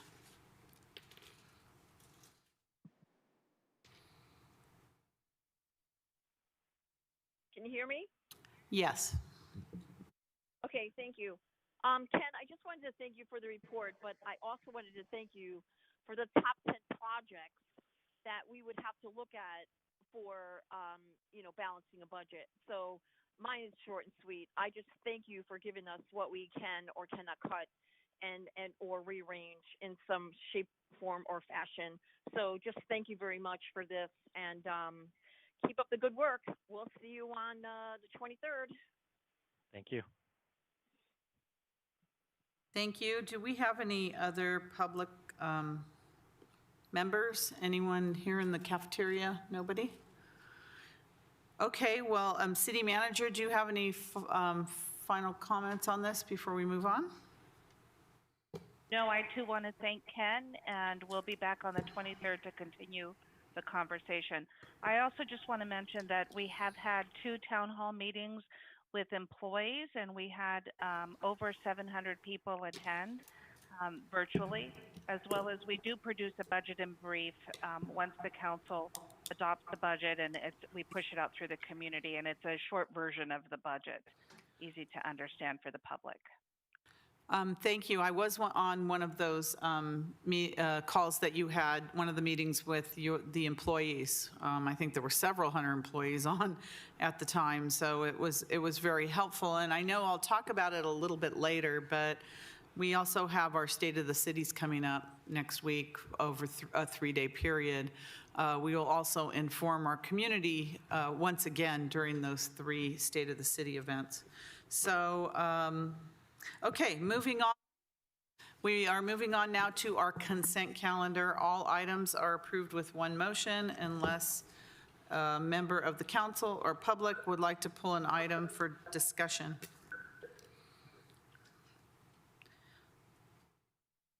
Is there any council members, or do we have any members of the public? Assistant City Clerk? No members of the public, but we have Councilmember Shahal. Councilmember Chahal? Thank you, Mayor. Madam Mayor, I would like to pull item 3L as Larry, 3P as Paul, and 3Q as Queen. L, P, and Q? All right. That is correct. Thank you. Anyone else? Councilmember Davis, do you have a motion?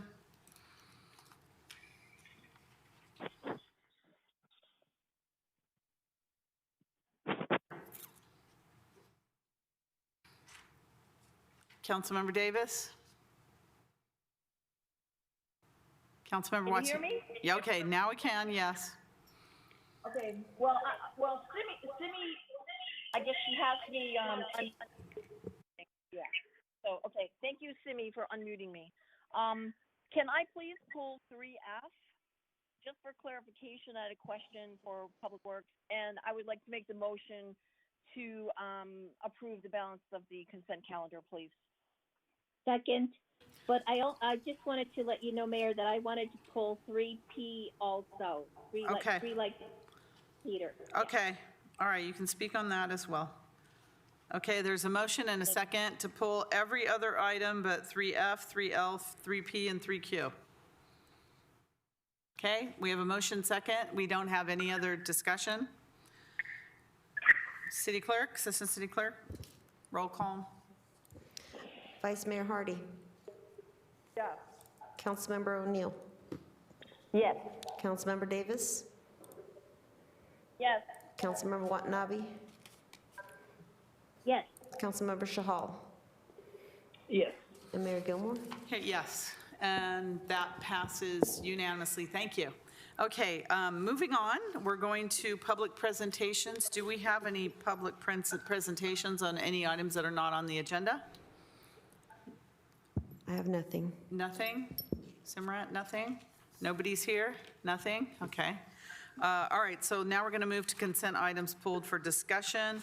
The first item pulled by Councilmember Davis, 3F, action on an agreement with the Santa Clara Valley Transportation Authority on bus shelter revenue sharing. Question, comment? Councilmember Davis. Simi, am I unmuted? Okay, thank you. So Mayor, the reason I pulled this was because we're making an agreement with VTA for this revenue sharing thing as far as the advertising of these 40, well, the 29, but 40 of the bus stops are supposed to be cleaned and maintained and fixed by VTA. And I wanted to know from Mr. Movac, do we have any backup on that one? Because I can honestly tell you they are pretty disgusting, the ones that I have seen. And I don't mind sharing revenue with them, but if it's in the agreement, the way I read it, they're supposed to take care of that. So do we have any way of making sure they do that? We can certainly, this is Craig Mobeck, Director of Public Works. Can everybody hear me? Yes, we can. Okay, thank you.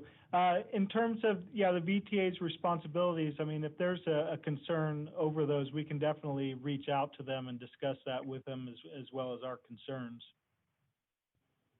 Okay, I want to approve this agreement. I just want to make sure that someone's monitoring them because I don't think they're doing a very good job. And I have seen some of these places that are they're just shoddy. And I know that's going to be on our, we have to take care of that. But I just think they need to be held accountable, and that was just my only statement on that one. So, Mayor, I would like to make a motion to approve staff recommendation on 3F. Okay, is there a second?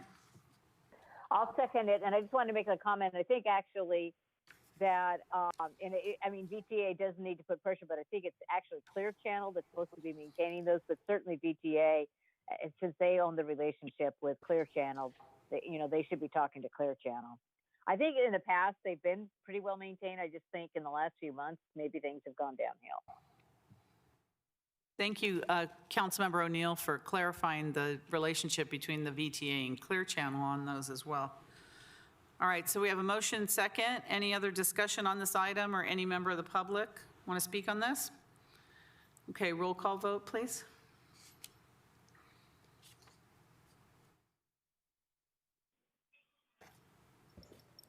Vice Mayor Hardy. Yeah. Councilmember O'Neill. Yes. Councilmember Davis. Councilmember Davis.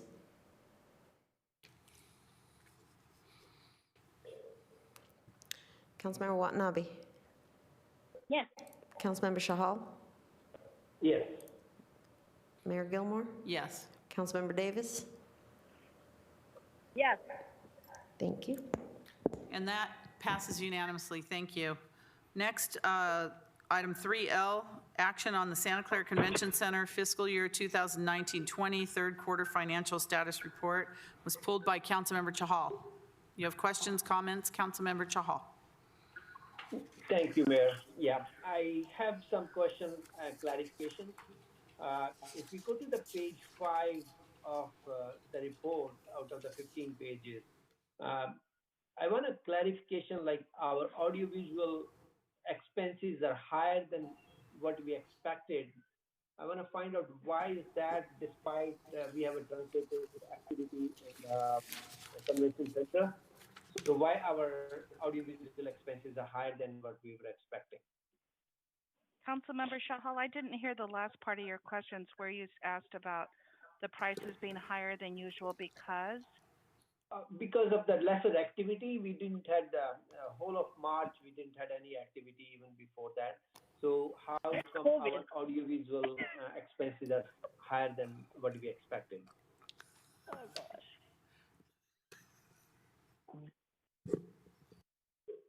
So So I want to clarify. I know that Ruth and Kelly Carr are also on the line. The activity is reported for January, February, and half of March. Kelly can or Ruth can specify in terms of what was the portion of March, but it does reflect for most of the quarter. And if we need to get back and provide a response through written form, I can do that as well if they don't have those details in front of them.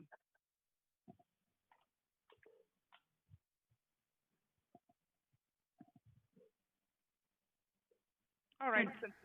Deanna, this is Ruth Shikata. I think that it would be better for us if we were able to provide a more detailed response to the council member about that specific question, if that's okay.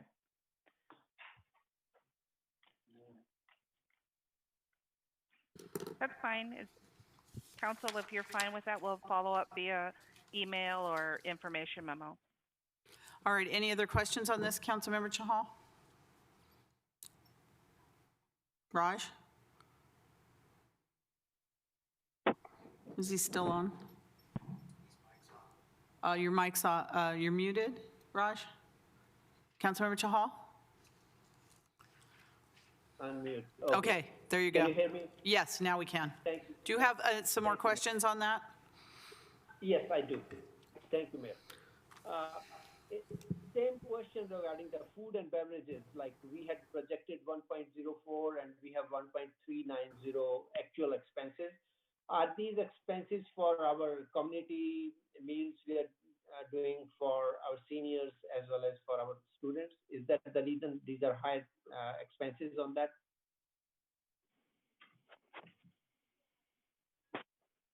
Councilmember, this is Ruth Shikata, Assistant City Manager. No, the food programs, the food distribution programs are outside of the convention center report.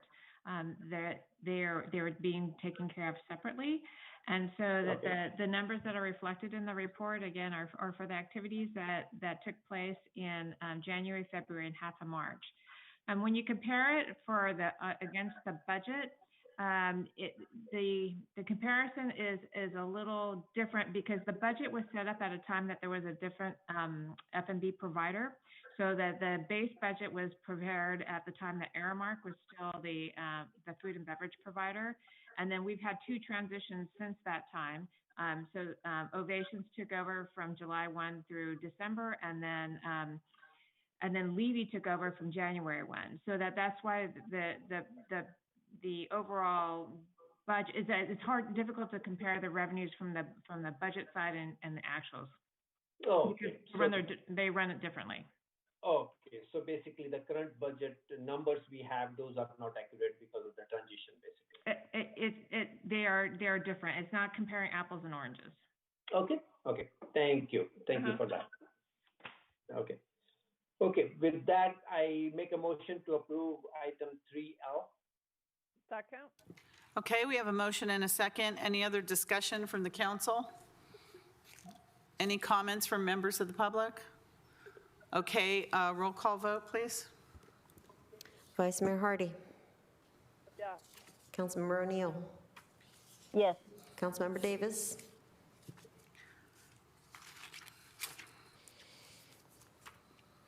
Councilmember Watanabe. Yes. Councilmember Shahal. Yes. Councilmember Davis again. Yes, they unmuted me. Mayor Gilmore. Yes. Thank you. And that passes unanimously. Thank you. The next item pulled from the consent calendar by both Councilmember Chahal and Watanabe is adoption of a resolution of the council suspending enforcement of specific city code requirements related to outdoor dining and directing the city manager to use her authority as Director of Emergency Services to make and issue rules and regulation on matters related to the protection of life and property as affected by the emergency for the operation of outdoor restaurant dining.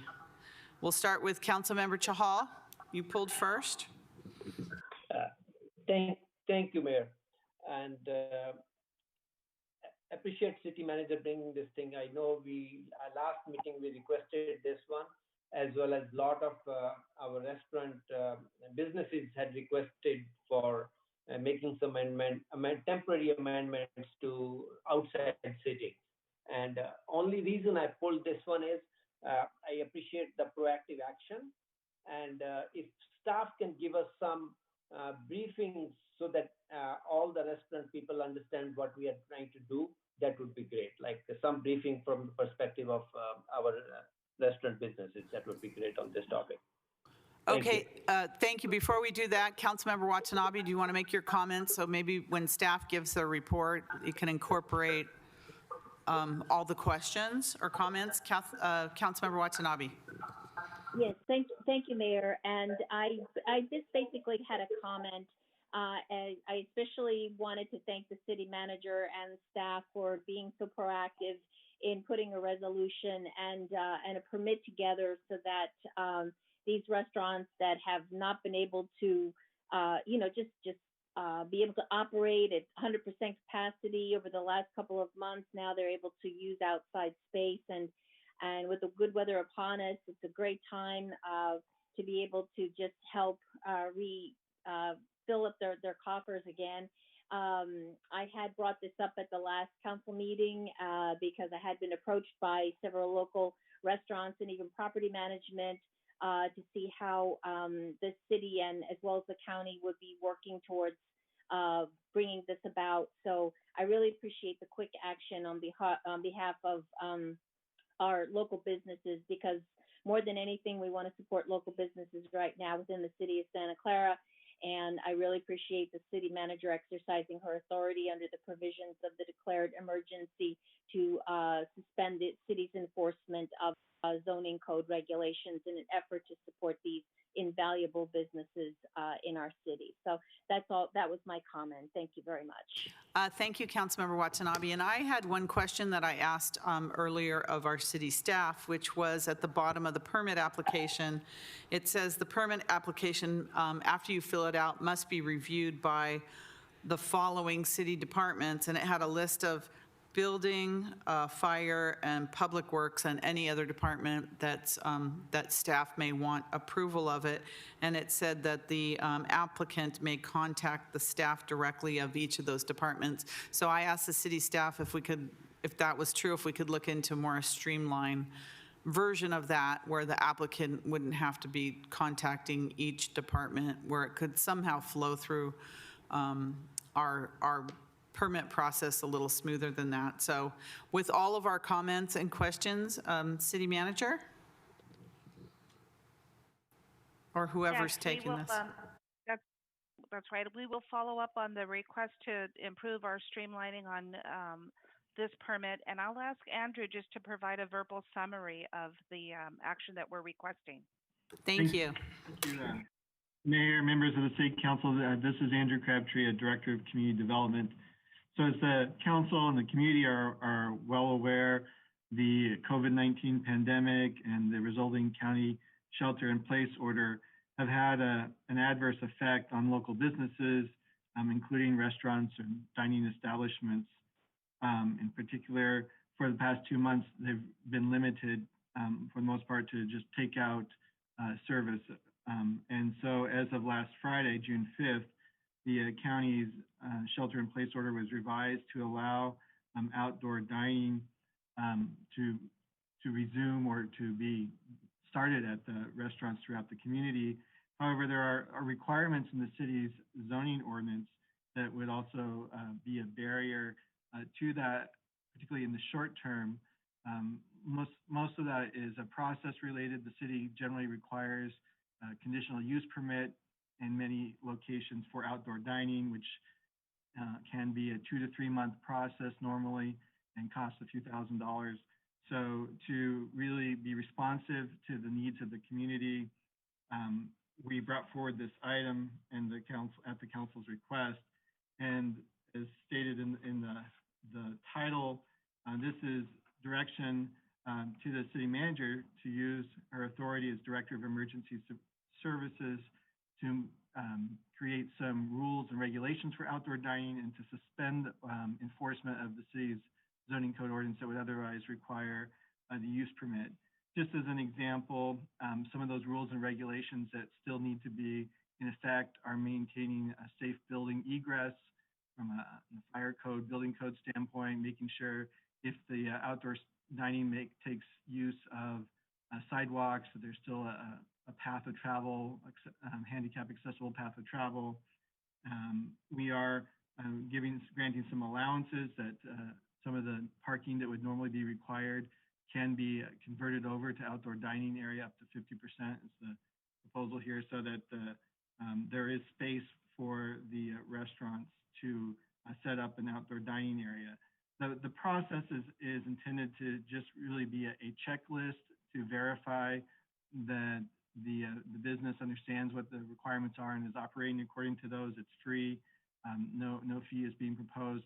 And we'll clarify the form. It was intended to be a one-stop process with the planning division.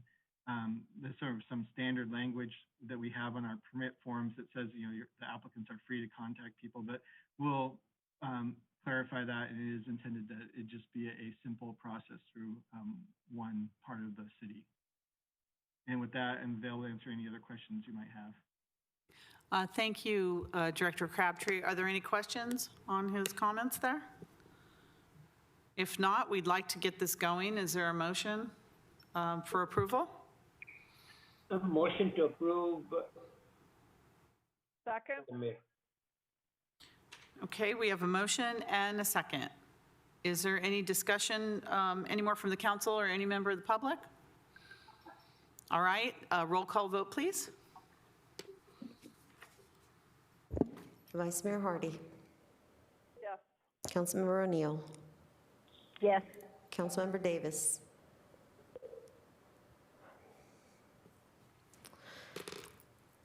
Councilmember Watanabe. Yes. Councilmember Shahal. Yes. Mayor Gilmore. Yes. Councilmember Davis. Yes. You gotta be quick. And that passes unanimously. Okay.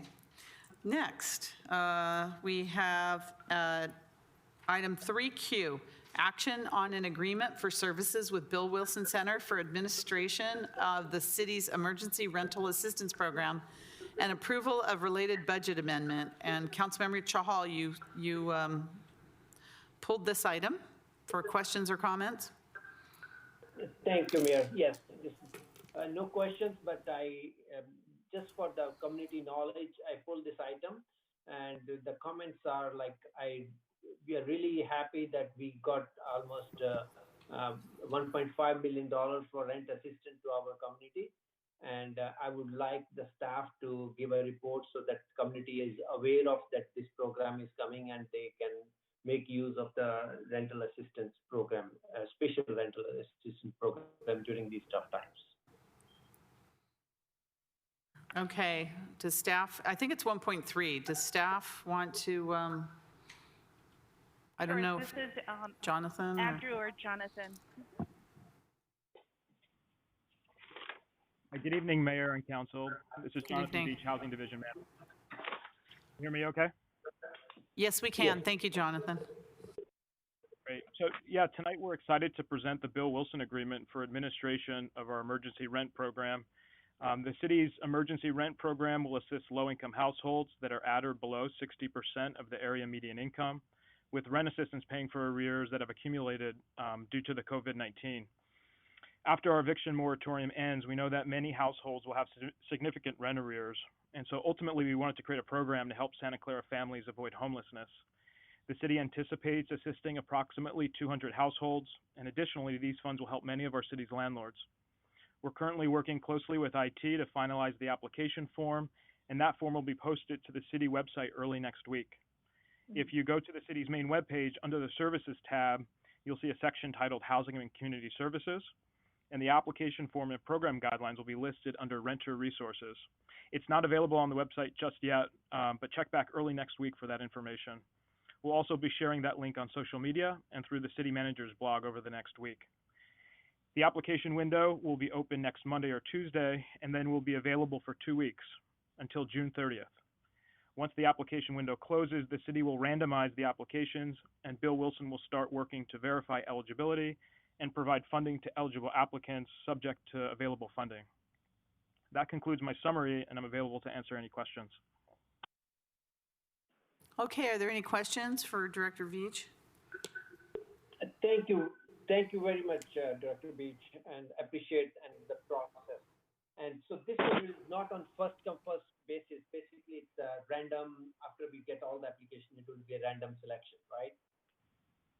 Yeah, that's right. We've seen some other programs that were first come first serve, and there's some issues with having people trying to line up at a certain time to submit their application. So we're managing it more like an affordable housing lottery, where there's a window and everybody can apply, and then we'll randomize so everybody has an equal shot at getting assistance.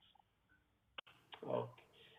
And the timeline is next. You mentioned next Monday it will be applicable. Like next Monday, you are opening the applications? Yes, I said Monday or Tuesday, just in case there are any issues on the tech side. But yeah, the goal would be to have it up and available starting next Monday. And how long is the window? Window would be 2 weeks to take us until the end of the calendar month, so June 30th. And then at that point, we would close the window and randomize the applications. And then Bill Wilson would start issuing funds during the month of July. Okay. And there are no fees to apply, right? No application fees. No. Nope. Perfect. Okay. Thank you very much. And with that, I'll make a motion to approve this item, Madam Chair. All right, there's a motion to approve. Is there a second? Second. Motion second. Any other discussion by the council or any member of the public? Seeing none, roll call vote, please. Vice Mayor Hardy. Yeah. Councilmember O'Neill. Yes. Councilmember Davis. Yes. Councilmember Watanabe. Yes. Councilmember Shahal. Yes. Mayor Gilmore. Yes. And that passes unanimously. Thank you. Okay, we're moving on to our public hearings, general business. The first item is a public hearing, adoption of a resolution overruling protests and ordering that the alternative method for the levy of benefit assessment be made applicable to the Santa Clara Convention Center Maintenance District number 183, Santa Clara Convention Center Complex. So I'm going to declare the public hearing open. Staff? Yes, thank you, Mayor and Council. Craig Mobeck, Director of Public Works. So this item up for consideration is a resolution related to the fiscal year 2021 annual assessment for the Santa Clara Convention Center Maintenance District 183 and approval of the director's report. Previously, Council adopted a resolution that established a public hearing for tonight. This assessment funds the shared maintenance associated with the Convention Center complex grounds, which includes items such as parking lot cleaning, signage, striping, fountains, landscaping, lighting, sidewalk, and asphalt maintenance. Originally, the three parties in this maintenance district, the Convention Center, Hyatt Regency Hotel, and TechMart, discussed a potential increase for the maintenance district for next fiscal year. However, with the onset of the COVID-19 pandemic and the financial hardships associated with it, the parties began to reconsider that decision. And as a result of after several calls on the budget, all have agreed that there should be no increase to the maintenance district budget, and therefore the total assessment would remain unchanged for this fiscal year. And that assessment is approximately $1.69 million. And that is divided between the three parties in accordance with the terms of the maintenance district guidelines. The amount is the same as the current fiscal year, and all parties were satisfied that the grounds could be adequately maintained within this budget. And the city's share of the cost is approximately $771,000. Since there is no increase in the proposed budget, ballots were not required for tonight. And in terms of the staff recommendation, in summary, it's that council adopt a resolution overruling any protests, levy the annual assessment, and approve the director's report. And that concludes the presentation, and I'm here for any questions. Thank you. I think I'll ask if there's any questions of the council members first. And then ask, do we have any protests on this? Councilmember Shahal would like to speak. Councilmember Chahal. Thank you, Mayor. And thank you, Director Craig, for the report. I just want to clarify, we have three parties here, like City, Hyatt, and Hudson Techmark. And are we dividing into the expenses for the maintenance of this parking district as per their fair share, sort of, right? Like 45%, 21%, 34%. So this specific maintenance district, there were percentages set up on when it was set up, and so they vary a little per topic, but they're based in essence on the property size.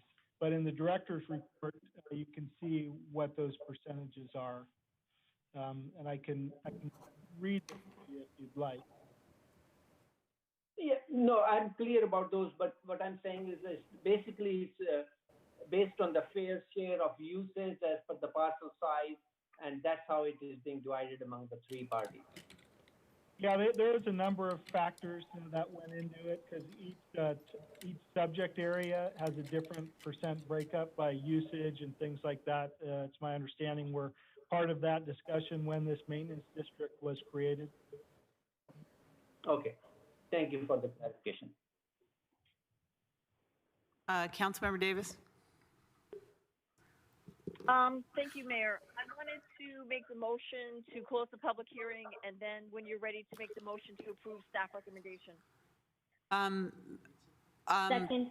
Wait 1 second before we go to close the public hearing. I asked if there were protests to this, right? We have to read that first, right? Were there any? City Attorney, can you help us in this?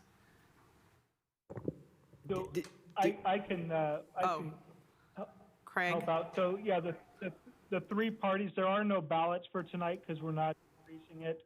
Okay. And the three parties, the Tech Mart, the Hyatt, and the Convention Center, everyone was supportive to keep the total dollar amount the same as last year. Okay, thank you for that clarification. So there's a motion by Councilmember Davis to close the public hearing. And is there a second? Second. Second by Councilmember Watanabe. Is there any other discussion or any member of the public that would like to speak on this issue? We have no speakers. No speakers, so roll call vote, please. Vice Mayor Hardy. Councilmember O'Neill. Yes. Councilmember Davis. Yes. Councilmember Watanabe. Yes. Councilmember Shahal. Yes. Mayor Gilmore. Yes.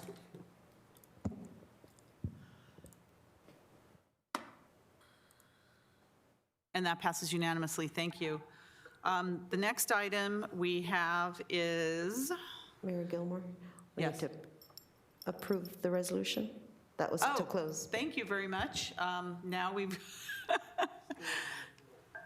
We're still on item 4. All we did was close the public hearing. Approve the resolution. Is there a motion to adopt the resolution? Motion to approve. Motion to approve. Second.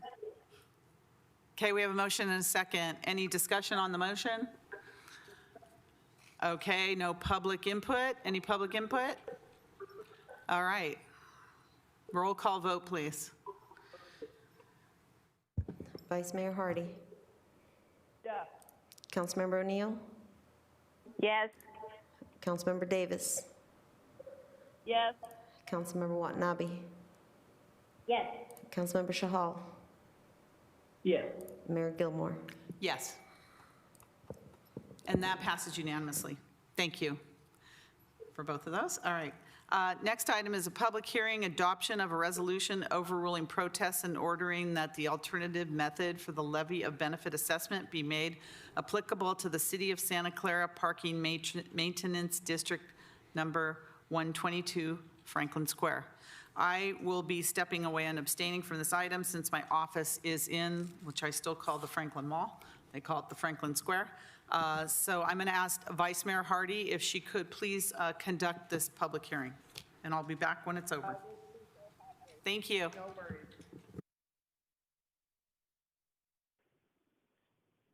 Thank you. We'll let Mayor Gilmore leave. And this comes under the Water and Sewer Department, so I'm not certain who's going to be giving this report. Greg will be providing the presentation from the Public Works Department. Thank you so much. I'll have him do so. Yes, thank you, Mayor and Council, or Vice Mayor and Council. Craig Mobeck, Director of Public Works. And this item, Craig, I should say the public hearing is now open. I needed to declare that first. Now I'll let you go. okay, thank you very much. This maintenance district has been set up for the businesses to contribute an amount based on their property building square footage. And the intent of these funds is to cover the costs associated with capital repairs of the parking lots and walkways. And so based on the way that maintenance district is set up, the annual combined assessments are comprised of a flat rate of $14,200 minus any account interest. And so based on this calculation for the upcoming fiscal year 2021, the total amount being assessed for the entire maintenance district is approximately $10,300, which will be shared amongst the property owners. And the city is responsible for the general maintenance and operations throughout the year associated with the common areas as well as the parking lots. And so in summary for this item, staff's recommending that council adopt a resolution overruling any protests, levy the annual assessment, and approve the director's report. And then I'm here to answer any questions. Thank you, Craig. I appreciate that. I do have a question from Member Chahal. Go ahead, please. Thank you, Vice Mayor. Thank you, Craig, for the report. I did happen to dig deep into the history of this district, Maintenance District 122. And looks like there was a time when city was contributing only 25% of the annual maintenance, and the rest of the businesses, 14 of them or whatever the number was, they were contributing towards 75% of the maintenance district expenses annually. And I have some concerns, like if we look at the previous, we just approved the Convention Center Maintenance District, which was fair share based on the uses and based on the parcel size. Everybody was contributing towards the uses of the parking lot. But here we are, the fixed amount of $14,200 has been there since 2002, and there is no cost of living increase on that, and cities' expenses are increasing from anywhere from 20,000 since 1965 to 152,000. So that does not seem to be equitable to me, like in these two scenarios. Why city is paying this thing to helping these businesses? I'm not against helping the businesses, but this is a fairness issue where other businesses in the city are not getting the same treatment, basically. So can we explain why we are doing this thing versus we are not being equitable, and we have a different method of approving 152,000 from the city and only 14,000 from the businesses which are making most of the use of the parking lot and the services? Yeah, thank you, Councilman, for the questions. Craig Mobeck, Director of Public Works again. And so, yes, each maintenance district is unique, as you see in these two cases, so they can be set up different ways. Originally, this maintenance district, as you referenced, was set up in 1965, and then there was some modifications to it along the years.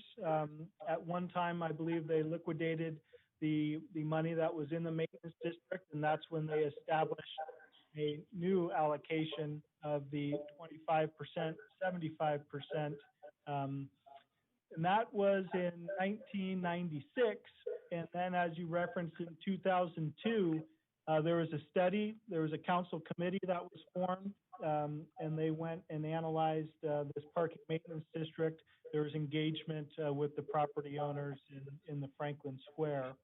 And ultimately, this went before council, and there was a decision made to establish the current method for the maintenance district, which capped the expenditures from the businesses at the $14,200 minus any interest rates.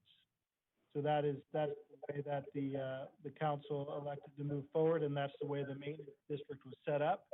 And so tonight we're just forward the director's report based on how the maintenance district is currently set up under that scenario.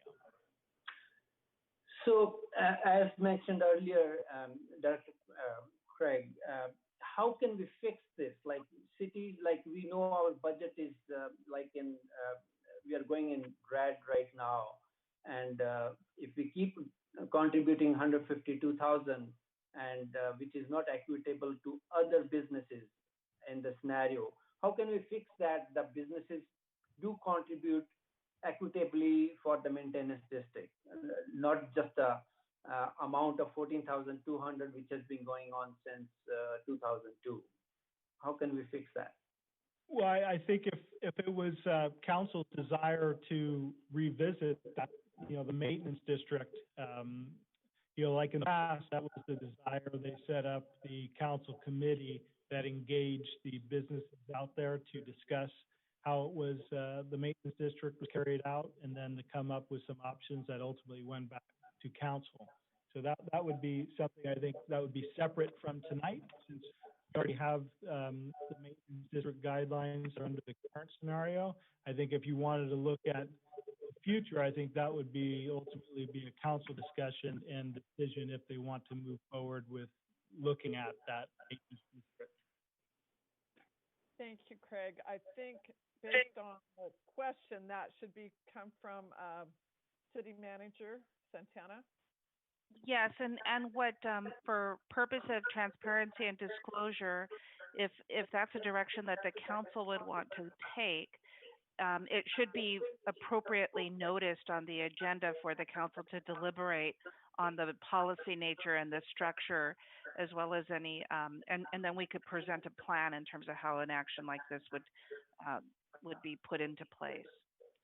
So but that's very separate from the action tonight. Right. So if I'm hearing you correctly, a council member would need to request this to be put on a subsequent agenda. Yes. Yes, thank you. Councilmember Chahal, does that answer your question? Yes, that answers my question, Vice Member Hardy. Yeah, that's fine. Thank you. Councilmember Davis, you have your hand raised. Thank you. So here's my question. We've been doing this maintenance agreement and the assessment for a very long time, and last year everybody approved this. And now this year it became kind of a question of what would happen. But my thinking is we don't have a district representative there right now, and that would, I think, would default to that person for that area. So I was concerned why this was brought up, because if we don't approve this, we're only hurting the small downtown businesses by not approving this, number one. And secondly, by not having cleanups down there for like the farmer's market and the street dance and things of that nature. I think it's always been represented as it's city land. It's shared park. It's public parking. I'm sorry. It is public parking. So I guess my question is, now that these questions have arisen at like 0 hour here, did anyone actually speak to Mr. Sinclair at the Franklin Mall Merchants Association about this? I'm not certain who your question is directed to. Is that directed to? It's going to have to go to Molvac or Councilmember Chahal as to why, why are we questioning this right now? So this is Craig Moback, Director of Public Works. So in regards to the annual assessment, which is the item before you tonight, that was, that went through the property owners out at the Franklin Square, so they were aware of that item. The discussion of revisiting how the maintenance district is set up, that's a whole different item. That's new, and that has not been raised. I have not raised that. Public Works has not raised that because that was never an item except for right now. Okay, well, I'm just curious because I would like to approve this, but I'm just wondering what the concerns were because by not approving this, we're going to hurt the downtown small businesses.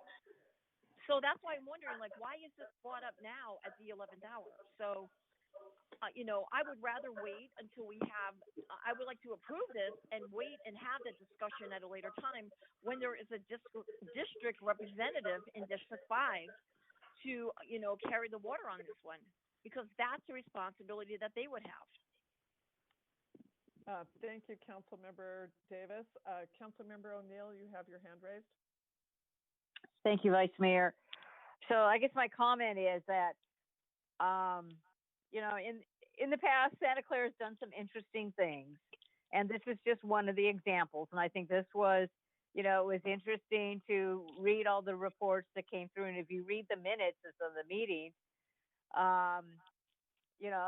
so this district is comprised of, there's the business owners and then there's the city. And it's kind of like a negotiated agreement. And in those minutes from those meetings, it kind of read like, at least some of the business owners were very vocal, like they didn't think that they should have to pay.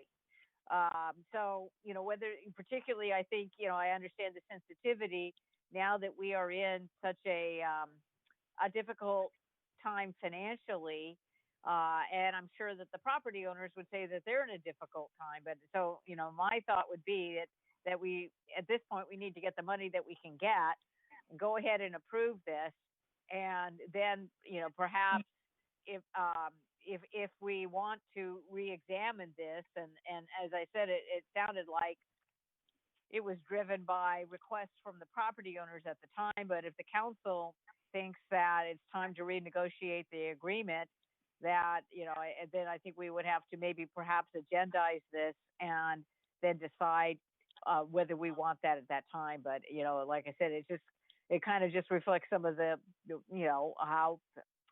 how we've done things in the past. And that was all a long time ago. We recognize some of the names of the folks that were involved. And I think that they, were responding to requests from the business owners at the time. But,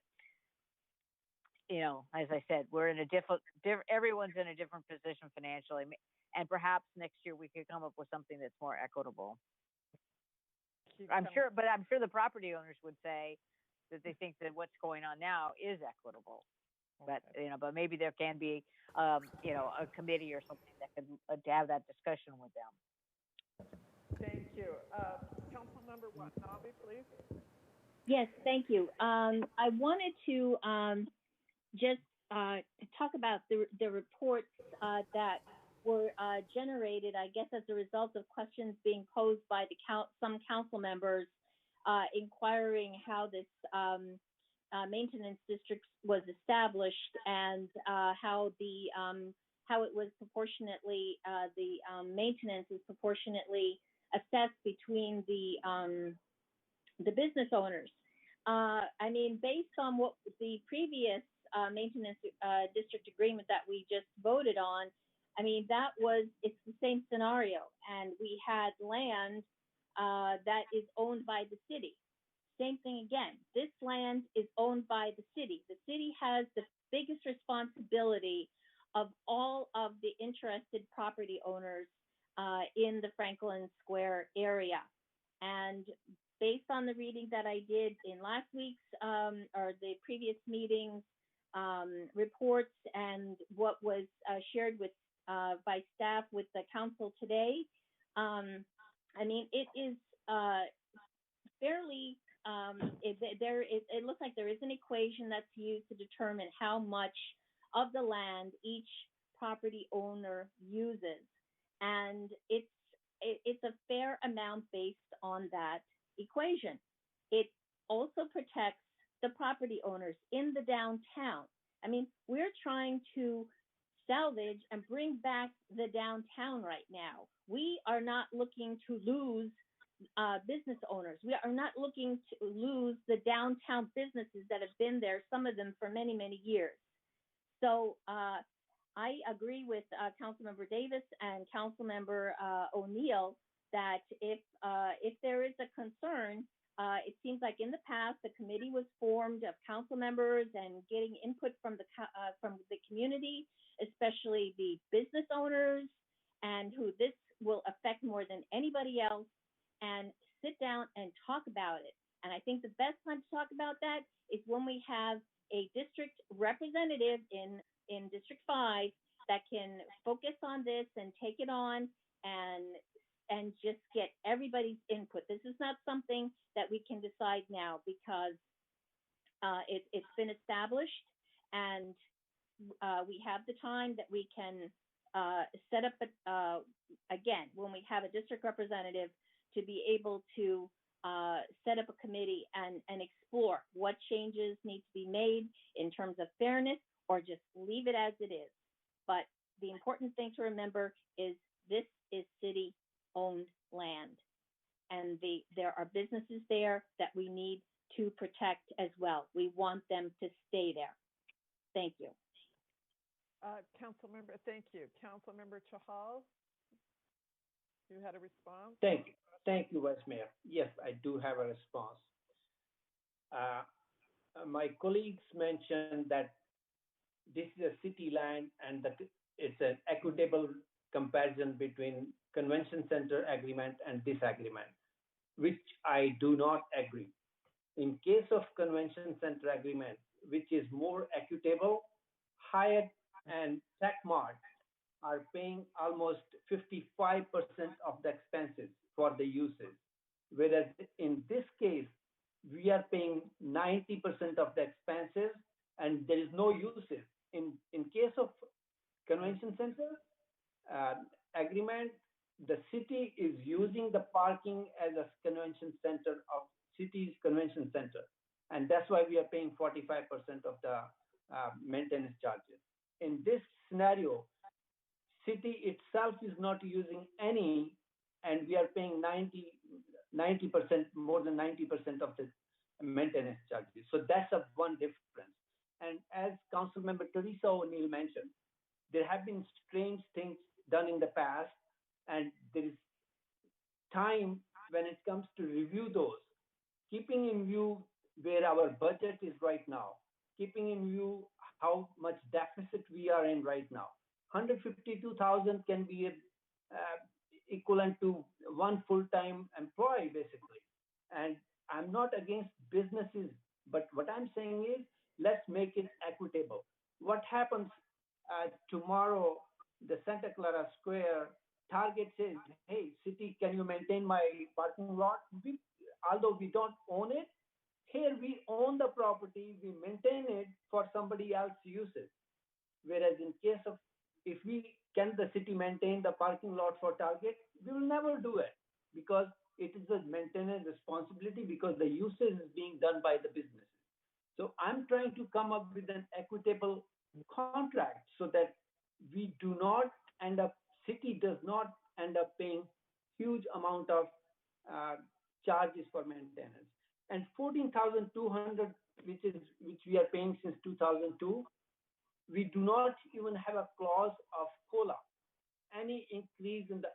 So I'm sorry, but this is not the topic on the agenda. I know that we did talk about how to discuss the policy issue and how it could return back, but the item on the agenda right now is the public hearing for the maintenance, the parking maintenance district, and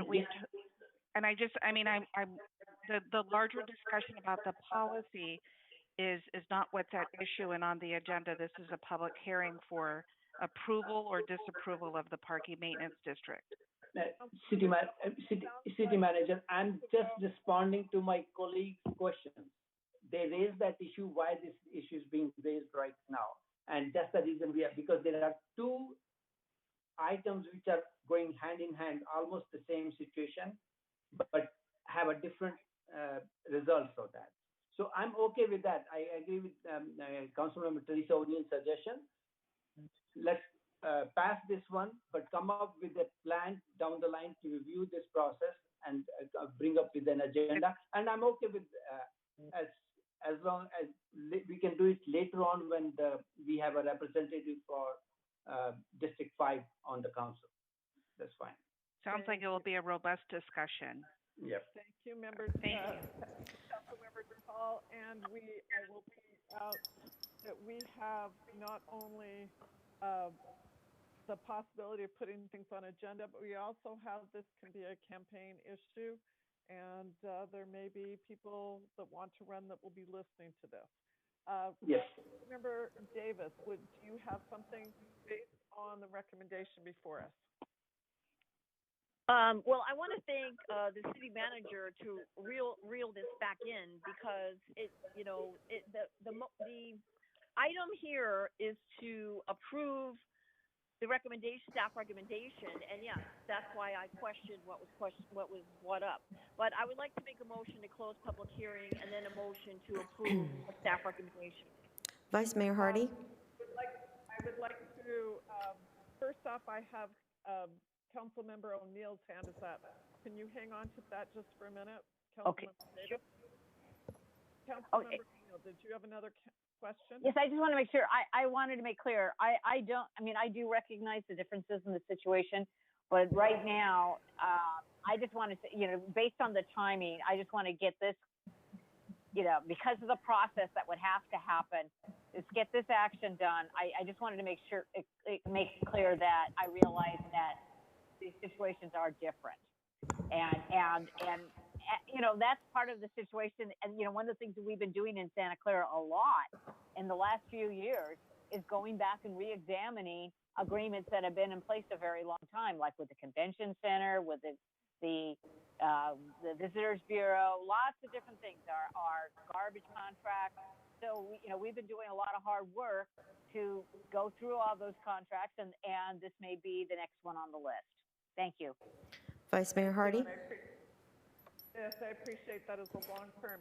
Do we have any protests also, I need to ask?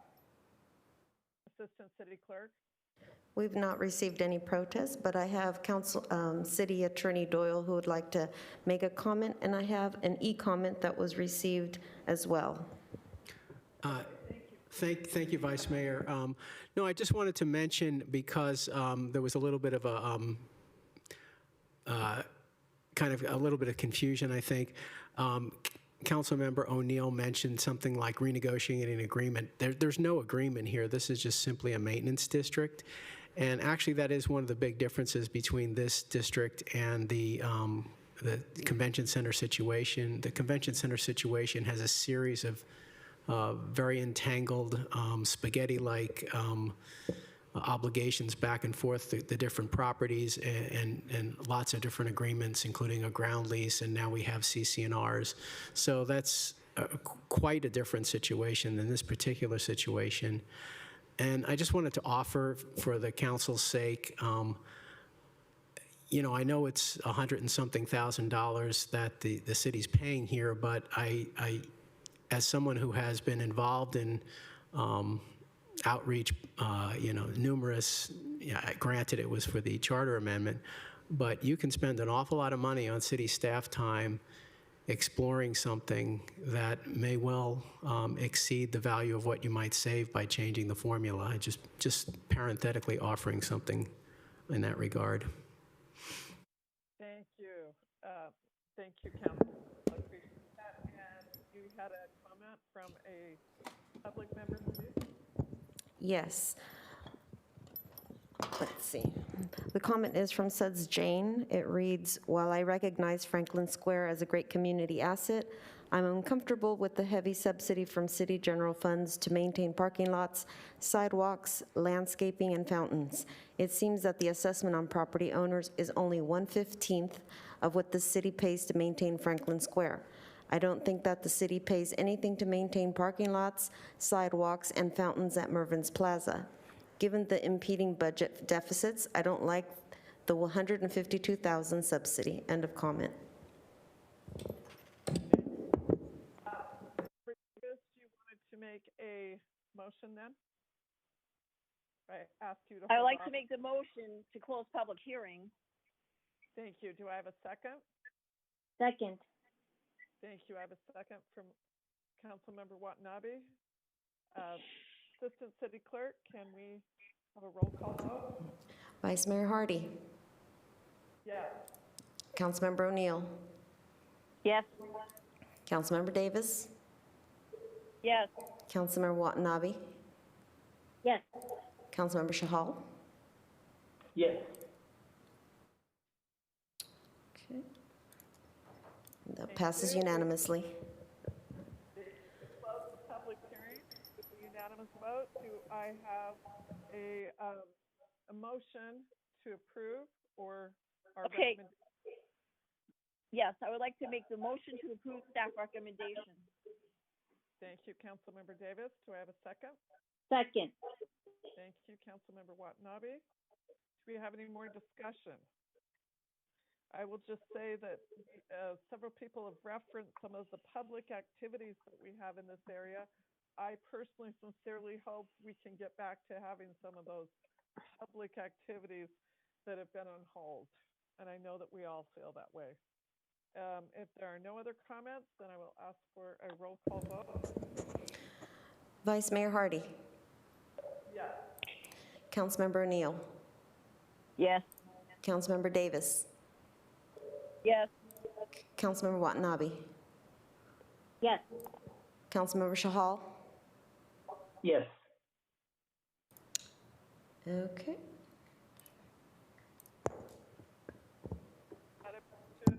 That passes unanimously. Thank you. And we will call the mayor back, please.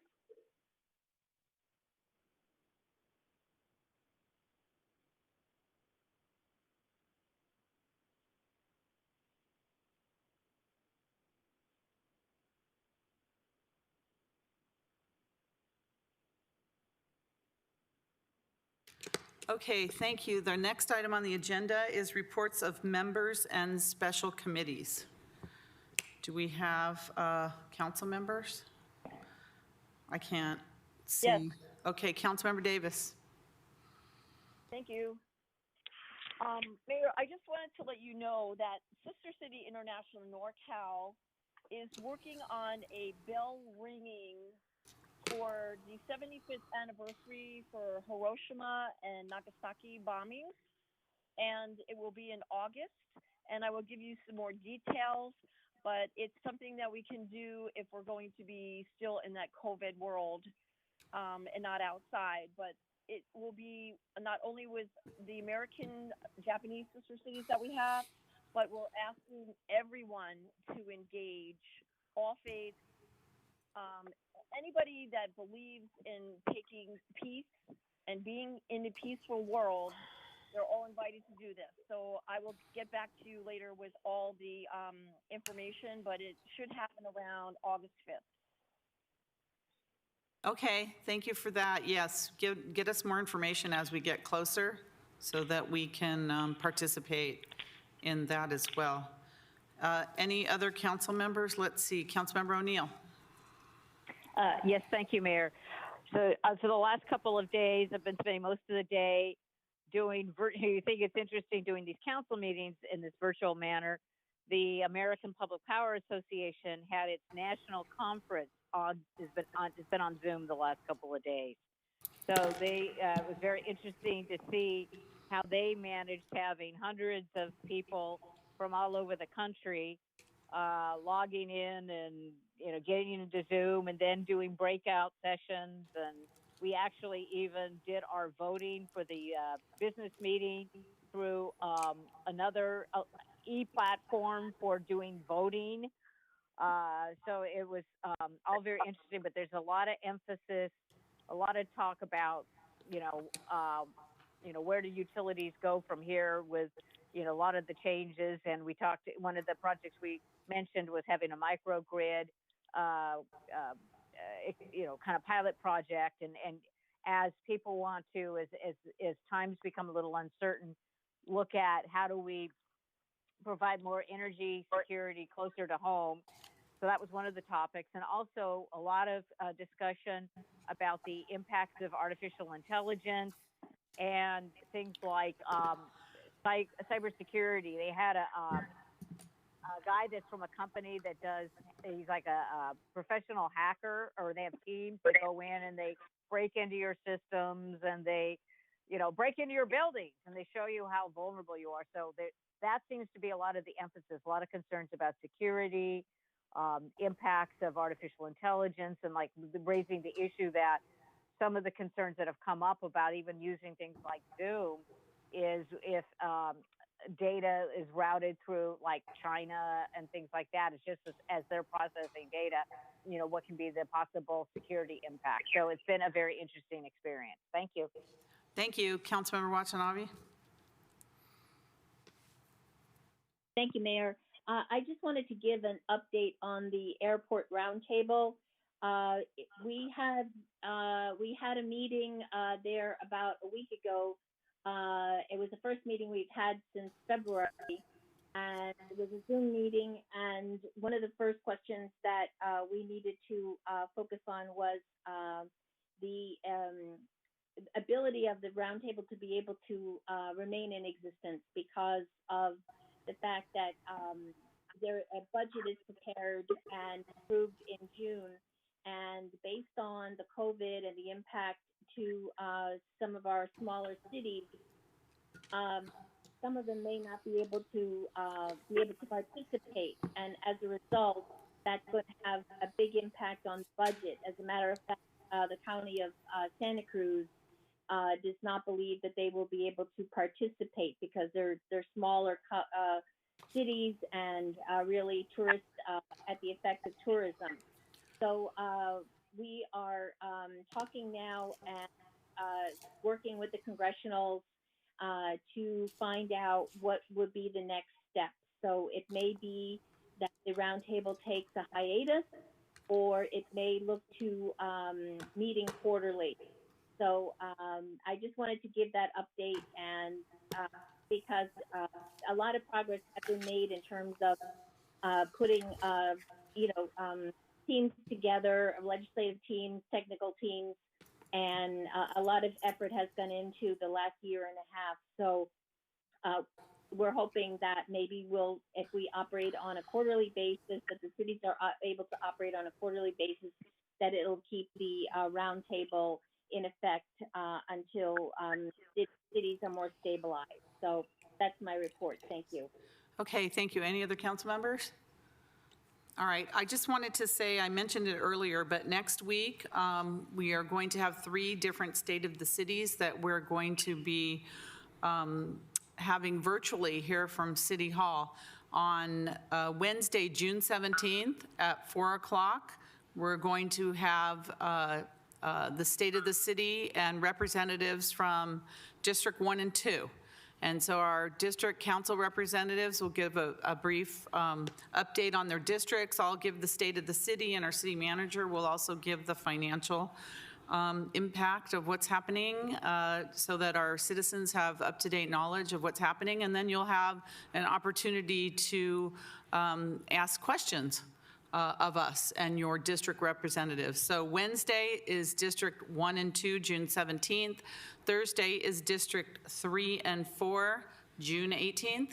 And Friday is District 5 and 6 at 4 p.m., Wednesday, Thursday, Friday. Please join us. So you'll get some, there'll be some advertisement of that as well as calling outreach. We're doing, pretty big outreach on this and breaking it up by districts. So hopefully you'll join us for that. And then I just wanted to say today, there's a very beloved resident here in Santa Clara, and many of you know him. His name's Tom Goodson. Well, he stopped by City Hall today. Unfortunately, I missed him, but he left me his picture, so I wanted to show this very nice photo of Tom Goodson. He is a resident of Santa Clara, and he is in the book, The Legendary Locals of Santa Clara. He even has a baseball field named after him, and he has volunteered for just about 55 years in this city. And I know I miss seeing him, so I think he brought his picture for all of us to take a look at him because we haven't seen him in a while. So I'm glad to hear he's fine, he's okay, he's healthy so far.